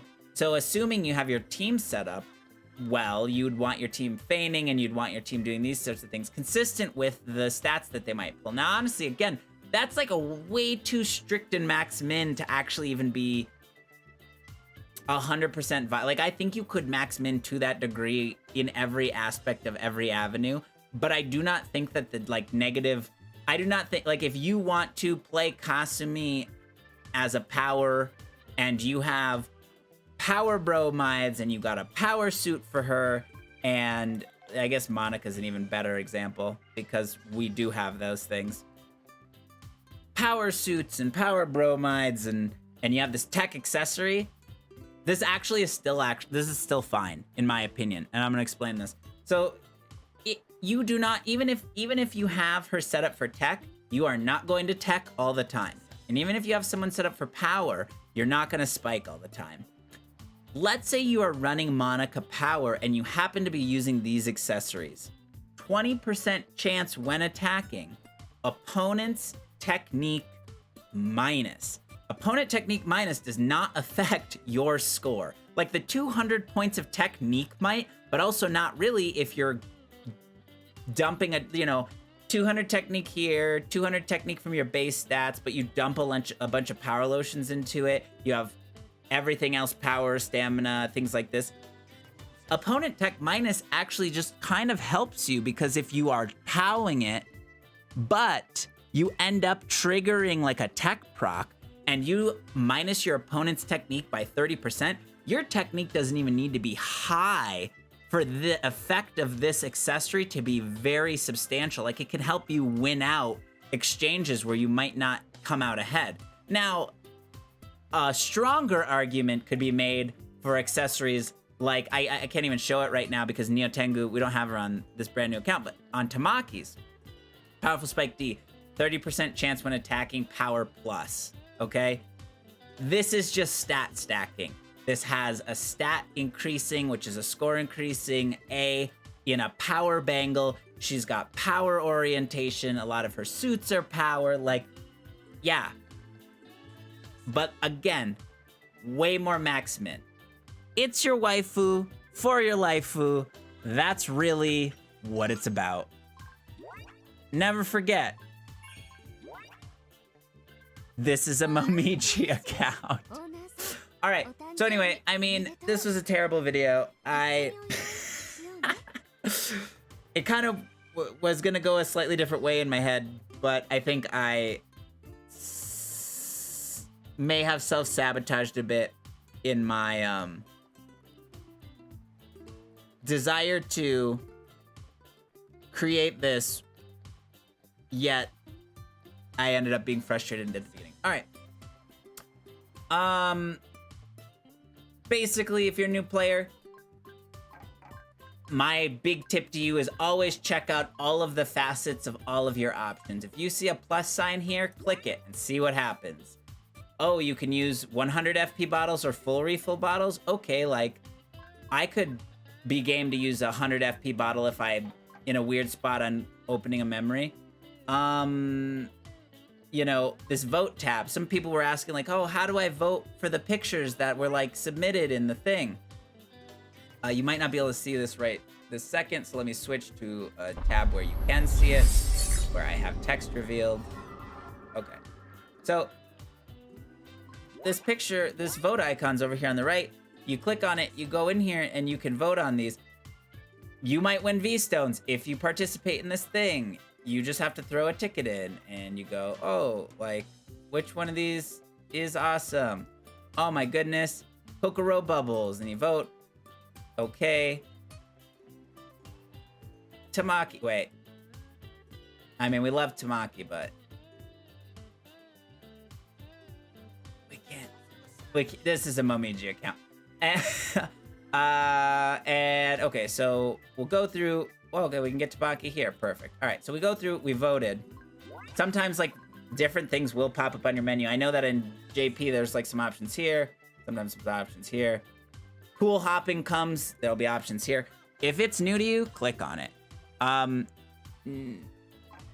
Because something like voting, where they give you the tickets to vote, they also then, if you vote, will give you these time-limited items. Collect the time-limited items. Give them as a gift to your favorite waifu. You get EXP. You get a reward because that's just the type of item this is. And then because she leveled, she got some stuff.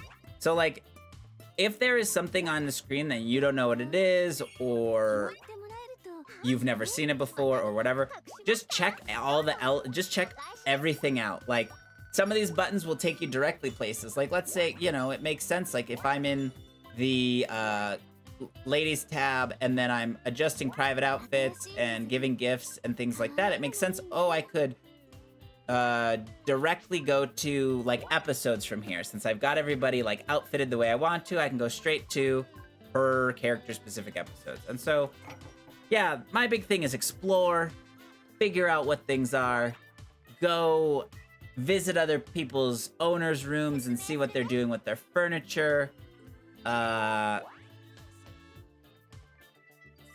And we actually hadn't been in here yet, and this furniture specifics does not matter for what I'm trying to do. But I am reminded, jobs. These are specifically very helpful for getting more FP bottles and closeness level. You pair your supporters up the way that you want, so whomever you think synergizes well. In this case, I'm like, oh yeah, these two have the trend, I'm gonna leave them in here. However, when you first start playing, if you have no baskets of going out, you can't use these 0 time missions. You have to send them on these low time missions. you can't even get the best closeness rewards until you unlock the 20-hour mission, which requires like a reasonable amount of closeness. It's like a couple, it's like a few, it's like a handful of levels, and then you'll unlock all of the closeness jobs. But the fastest way to do that would be either through event or gifts where you get baskets of going out that allow you to do those 0-time missions. Right now, this Gold Orihime, basket for going out. This special job allows you to accelerate closeness growth, and that'll allow you to take a character that's maybe got 0 closeness and has the special owner mission locked to having all the closest you need with all the closest you need to be able to do the 20-hour owner mission where you get bonuses from the trend SSRs. That's a pretty standard feature, so collecting baskets to going out, improving closeness, organizing your owner's room, handy. So, just to be diligent, we'll send them on this mission. In 20 minutes, they'll be done. I'll get a notification on the side, and I can come in here, collect the reward. It's not going to be much of anything because it's a low-level mission, and they won't get much EXP either, which actually is why the baskets of going out are really nice, because the high-level, long-time missions give way more EXP and are just way more worthwhile, whereas like the low-time, low missions don't give good rewards and don't give that much closeness. In the owner room, you can do 2-person photo stuff, so you can select who you want to have in here. And that won't change who's on a mission or anything. And you just go, cool, I want to take a picture in the owner's room. It'll place them next to each other in this particular spot in your owner's room. This is the side wall that leads to the balcony. So if you replace that, you can tell, I think, that it goes like zone 1, this is zone 2. I can probably actually show that in the setting up of the furniture. Yeah. This is zone 1, this is zone 2, this is zone 3, zone 4, zone 5, zone 6. So, based on the zone, there's limitations to how much large furniture, small, medium furniture you can place, and the location of the placement. You can save this build. You can load your sets, and they've added sets now, which is great. You can also go direct. You can also, oh, you can rotate this. Keep will pull it back in your inventory. Do I need to save to be able to? Okay. You can click directly to the shop so you can buy things while you're organizing, which is nice because it's just like less clicks to get directly to where you want to go. We mentioned it when we were in the shop before, but these closeness medals, you get these from doing those missions where you pair people together as they level up that relationship. And some of this stuff's legit.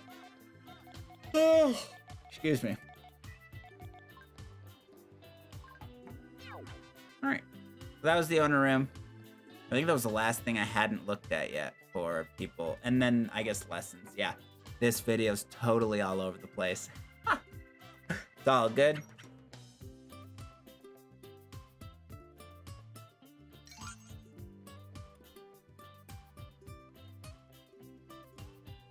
I am memeing. I should really give some other people time to shine. Lessons. Okay, so we have enough money now. So you can unlock a lesson tab. They get progressively more expensive, and it is more worthwhile to save your money early than it is to buy these last lesson spots, because I think this one's 500,000. I think it just multiplies each level up, but it could be more. I can't remember. When you start a lesson, basically this character will become inaccessible for the duration of the lesson, and you won't be able to change their festival outfit. You can change their private outfit, but you can't change basically the actual stat outfit they have or use them in festivals. So this is entirely for people that are like straight up AFK. So Misaki's a good example for us because she doesn't have an SSR, and she's not going to get used because of that probably for a while. So sticking her in here to help out with lessons is a good way for her to still get EXP, even though she can't compete in the actual events.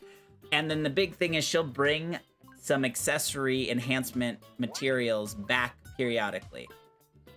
Just like with the partner jobs, the individual lessons are limited to like short, very like you would have to frequently manage this and it would be kind of annoying. You can only choose one job, and once you have locked them into that, they will be synced up.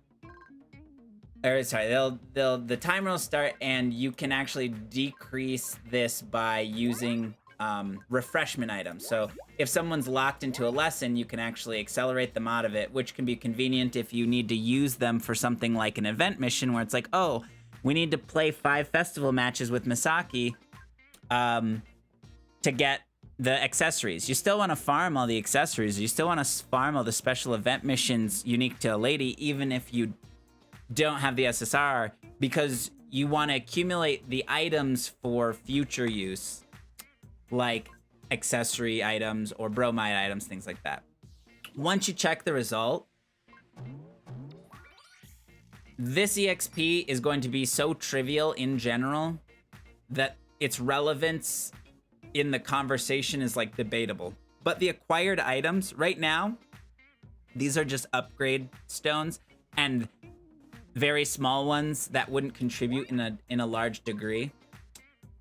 But there are rarer accessory items you can get later on, which are important. So the sooner you start accumulating all that stuff, the better, because you want to have a stockpile before you need them for the accessories, or you're gonna run into trouble. But once you complete the lesson, you can tell them to keep doing the same lesson again, which really streamlines this process. So like once you have all 3 of these people set up, you can just, if you have the notification on the sidebar that your mission is complete, you can come in here, check all, it'll receive the EXP and the benefits from all 3 ladies all at once, and then it'll ask you all at once if you just want to restart the mission. So as you level up your owner ranking in the main mission, as this thing in the bottom right is indicating with B rank giving you SSR gacha tickets, as you increase those, the access to the lessons that you have will improve as well. I am not sure if there are any other things that really modify it. I'm not sure if like the lady's individual level matters. That would be relatively easy for me to find out if I could refresh her fully and put Monica in here, but I cannot. And I can't even buy the other room to check. But you can see what the festival outfit is. You just can't change it.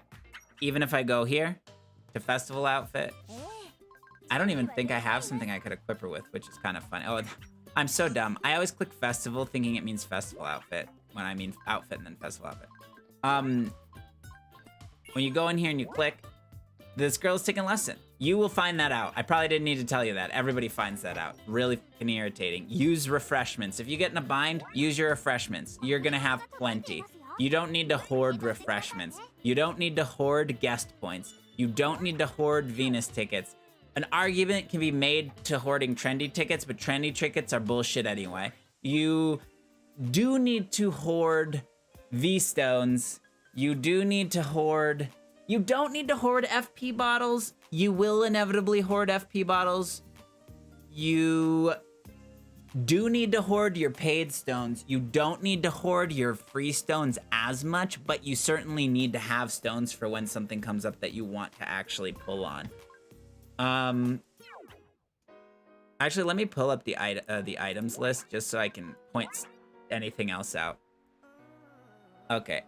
Oh, FP refill drinks in the shop under the VIP shop in the far right tab under the VIP shop, partway down, every day you can get 1 full FP bottle using 20 VIP coins. So I don't even have enough right now. Let me just trade one of these and one of these, and that's not enough. All right.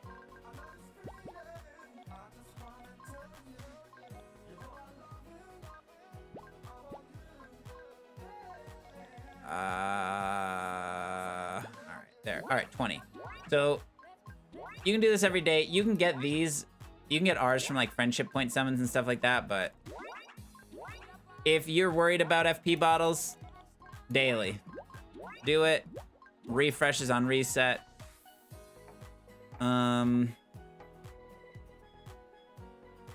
Oh my goodness, that's like a whole. I'm like looking at these shiny deco pens.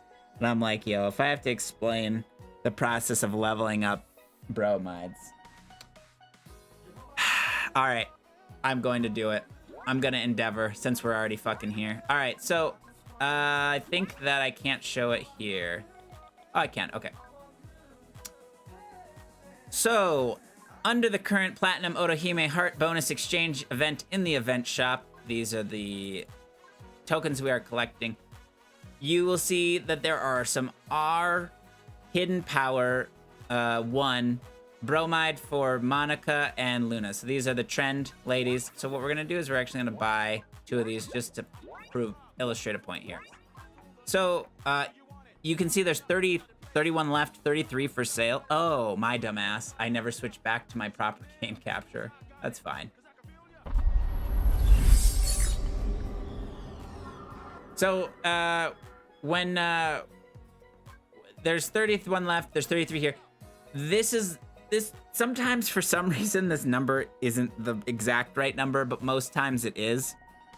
So what happens is if you go to your outfits section and you go to your cheering board, you'll have bromide related things.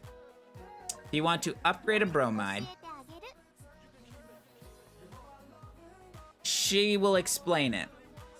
Perfect. These are the key things that I want to mention. Deco bromides of the same rarity, have to be combined to increase EXP. When EXP reaches the maximum value, Deco bromide's skill will level up. Combining Deco bromides of the same attribute will provide more EXP, while combining identical Deco bromides will provide even more EXP. That's actually a good thing to demonstrate here. When a Deco bromide reaches maximum skill level, you can use a shiny Deco pen to raise its rarity. Limited to once per Deco bromide. And so I will reiterate that part again, but this is like the key shit here. Deco bromides with upgrade rarity can also be used as upgrade materials for other Deco bromides of the same rarity. So make full use of this to actively upgrade all your Deco bromides. Keep combining Deco bromides to upgrade your favorite ones. This is a very time-intensive, resource-intensive process, but I'm going to also be illustrative here. Oh, and since they're actually available during this event, so shiny Deco pens, these are used to increase an item from an S. Oh shit. Yeah, I don't actually know at what stage these don't function. I think they function at both stages. These crayons give a substantial amount of EXP to SR level bromides, and I recommend farming them all in all instances where they're available. But back to it. Outfits. Cheering board. Upgrade bromide. Okay, we want to upgrade this Monica bromide. So you need to get it maxed out 5 out of 5. If I put the Luna thing in here, you can see I go to 12,320 from 12,800. But if I put the Monica thing in here, I go to 11,200. So you get substantially more for genuinely like using identical bromides. This is totally the way to go at these low levels. You'd buy all 33 of these power Monica bromides. You'd feed them all in, and this thing would completely max out. And you know, power is gonna increase a little bit, but this is not really what matters. These rare bromides functionally are bad. Rarity up. Now, what happens is when you have a bromide that is totally max level, 5 out of 5, you can come over here and find it, use those shiny pens, and turn it into an SR bromide. Now, you can't take that SR bromide and turn it into an SSR bromide. However, what you can do, in addition to using crayons, is you can feed this base R, upgraded SR, into a proper SR, and you can then subsequently use those SR bromides. Once fully leveled, you can increase their rarity to an SSR, and those are the bromides that you will, in a most cost-effective way, feed into your really good deco-penned bromides through your memories, or your... They actually have their own separate gacha from time to time, where there will be bromides that have stats that can be almost as strong as these, with costs that can be good or slightly better, that you don't have to use pens on. You just can roll gacha for them. And these bromides like will get more powerful as you level them up, but it is extremely hard to level them up if you do not have a really solid plan for your resource management. All right. So I just wanted to see if Monica actually has access to more things. She does not. So it is literally just based on your rank. I didn't actually select the lesson. Doesn't matter. Oh yeah, and you can't even see it this low level. So when you're a higher level, you'll be able to see star rank from the festival. It's like a leaderboard of the people who are S-class, main cup or higher, where you can see like what the scores are. I think they kind of hide it so that you're not overwhelmed by how insignificant and how poorly you're doing relative to other people, but you can usually see it through around these as well. Like your rank doesn't become relevant until you complete the main storyline. So, all right. Thank you, Monica. I'm gonna go hang out with Momiji on my main account now. It's been a long day. I'm kind of tired. I think I'll just wrap this stream. I thought I was gonna like wrap the stream and just switch to my account, and I also thought that was gonna happen like 2 hours ago.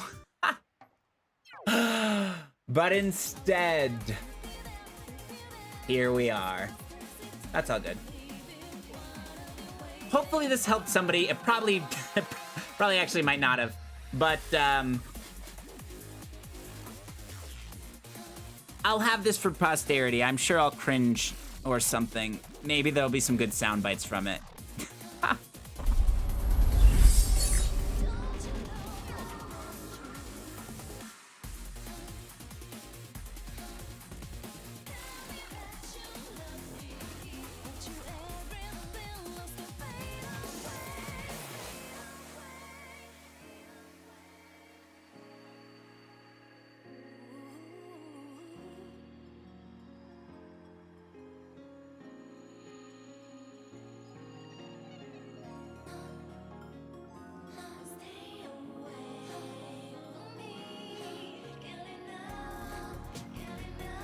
Oh, thanks for those kind words, Luna. I appreciate it. Yeah, I tried to just go through and talk about things that I thought were relevant and helpful from my experience, and I even got to learn something today, which was really nice.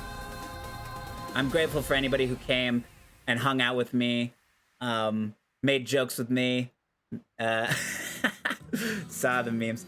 And I hope everybody has a wonderful rest of the anniversary. I'll probably get on stream one more time before it's over, but I got some plans this weekend, and I've mostly done a lot of the event stuff by my on my own time or on the previous streams. So if it makes sense, I'll stream again. But if I can't make the time, it is what it is. Additionally, new music videos coming to the TikTok, coming to the YouTube. Soon, eventually, as in, like, just keep it in mind. I don't have a timeline specifically. There's one new video that's kind of music video-esque, but not quite what I'm going for in my mind with one of the projects I'm working on. For the Happy Bunny. Happy Bunny Day. Also, I went through on was it yesterday? Yeah, I went through on yesterday's stream where we did all the nostalgia tickets, and I time-stamped everything in the description. So for anybody who doesn't want to see, the entire video, timestamps are in there so you can kind of jump around to what you do want to see. If you are either a new player who watched this video to the end, or want to see what it looks like to summon 500 Venus Gotcha tickets, let me tell you, disappointing. 20 GSSR, like over 20 GSSR tickets, including not just Venus Gotcha SSRs, but nostalgic SSRs. And you want to hear me lose my mind because I won the game of Gotcha. Check that video out. It should probably be right next to this one somewhere in the YouTube. Catch us on YouTube, DOAXVV_VIP, now getting listed as Coach VIP on YouTube and Twitch. We have the Instagram. We're not super diligent about it, but we do certainly love taking pictures. Hoping to figure out how to get a consistent stream schedule here by the end of May. And I know that's not a particularly exciting timeline, but it'll make the most sense with the other things I'm working on right now. So, like outside of XVV and everything. Hopefully everyone has a wonderful 2-year Annie. I really hope that, just tell your friends if you think they'd be interested in the game. Tell them to check it out. I mean, anniversary. Look at this. Look at this. Okay, 3 hours, yes. A lot of it was me talking, but we got 7 characters unlocked in a couple hours right now because of the anniversary. Good RNG. To be honest, I'm not a huge, advocate for re-rolling or anything. So it's not like I have any intention to play two accounts or anything like that. I just wanted to kind of go through that new player experience, but from a player who's been playing for 1,000 hours, which I think it became immediately evident how frustrated I was with the experience at the beginning of the video. So I apologize if I lose some fans for my lack of patience. Additionally, hopefully there will be some new players who join in the community. Send them to the Reddit, send them to the Discord, send them to my videos if you think it'll be helpful. There's also some other YouTubers on here, and streamers that are really consistent, better than me. So, lots of opportunity, I think, in the community for growth as well. And I'm just really hoping, because I feel like it kind of is falling on us as the players right now to help with that, since the general engagement with the English-speaking audience isn't as good as what they do with DMM. What I will say is the live stream they did for the anniversary, which I can't tell if it was a pre-record or a live broadcast. I don't know how much it matters. It kind of does, I guess, but not terribly much based on the way they interact. But the 2-year anniversary stream with the voice actress for Fiona, Princess Fiona, and the voice actress for Hot Girl Shit Tamaki was actually really good. I watched the whole thing last night. The boy, I forget his name, SW, you know who you are, homie. Thank you so much, always for doing those English translations. Oh my goodness, it just adds levels to that stream that we would not have. Thankfully, the English stream did have English on their PowerPoint slides, but again, it was a interview conducted basically entirely in Japanese, but it did have a Chinese translator on deck. So thank you. I will make sure I learn your name in the future. YouTube friend and amazing community contributor. Actually, I might have a screenshot of it. I'm gonna take a minute to see if I can find his name from the screenshot, because I do want to properly shout him out. It's just so it's just so impactful being able to watch the streams and like understand what's being said, because my Japanese is like rough. rough.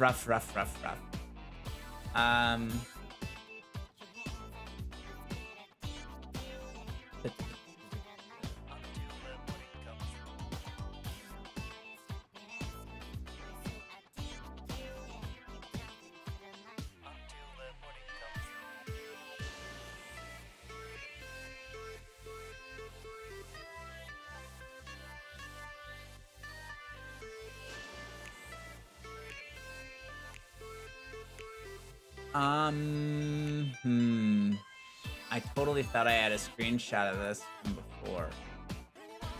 Oh, maybe I put his name in a different one of my videos.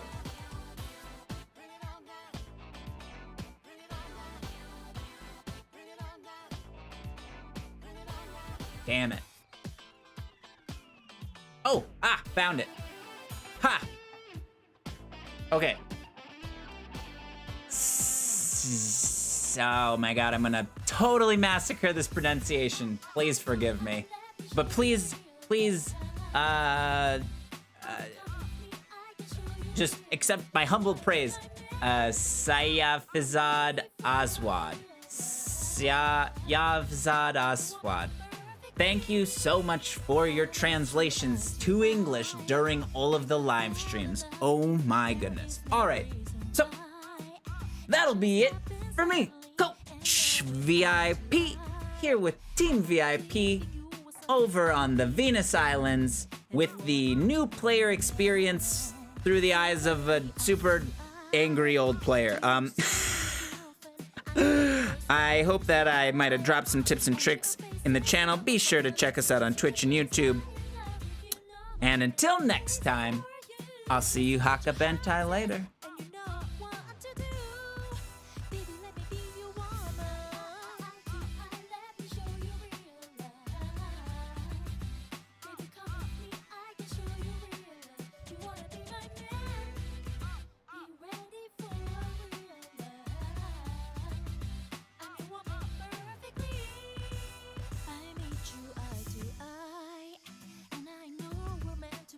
Like it's our destiny. We're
Don't you say kind words.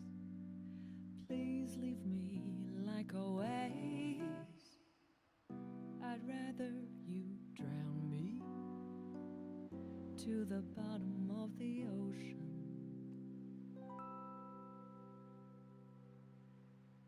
I won't let you down. What I wanna hear from you, never mind, that's what I fantasize. I'll be in your arms till the dawn, like those days. Please forget it, that's what I fantasize. Full of empty promises that you made and flipped. Sick and tired, kinda know we're on the edge, but telling the truth, I was confident we'd get along. Don't you say kind words. Please leave me like a waste. I'd rather you drown me to the bottom of the ocean. Don't say I deserve better. You were glowing in the dark. Wish I could fall asleep tonight with your tender lies. Should have known your wings grow enough to fly away. Nothing's better than what I fantasize.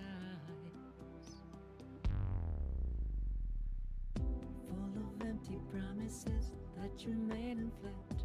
Sick and tired, kinda know we're on the edge, but telling the truth, I was confident we'd get along. Don't you say kind words. Please leave me like a waste. I'd rather you drown me to the bottom of the ocean. Don't say I deserve better. You were glowing in the dark. Wish I could fall asleep tonight with your tender lies. You're not a good liar. That's the reason why I'm hurt. Just lying like dying, and I'm falling down.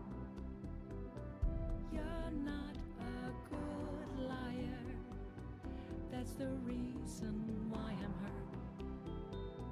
Just lying like dying, and I'm falling down.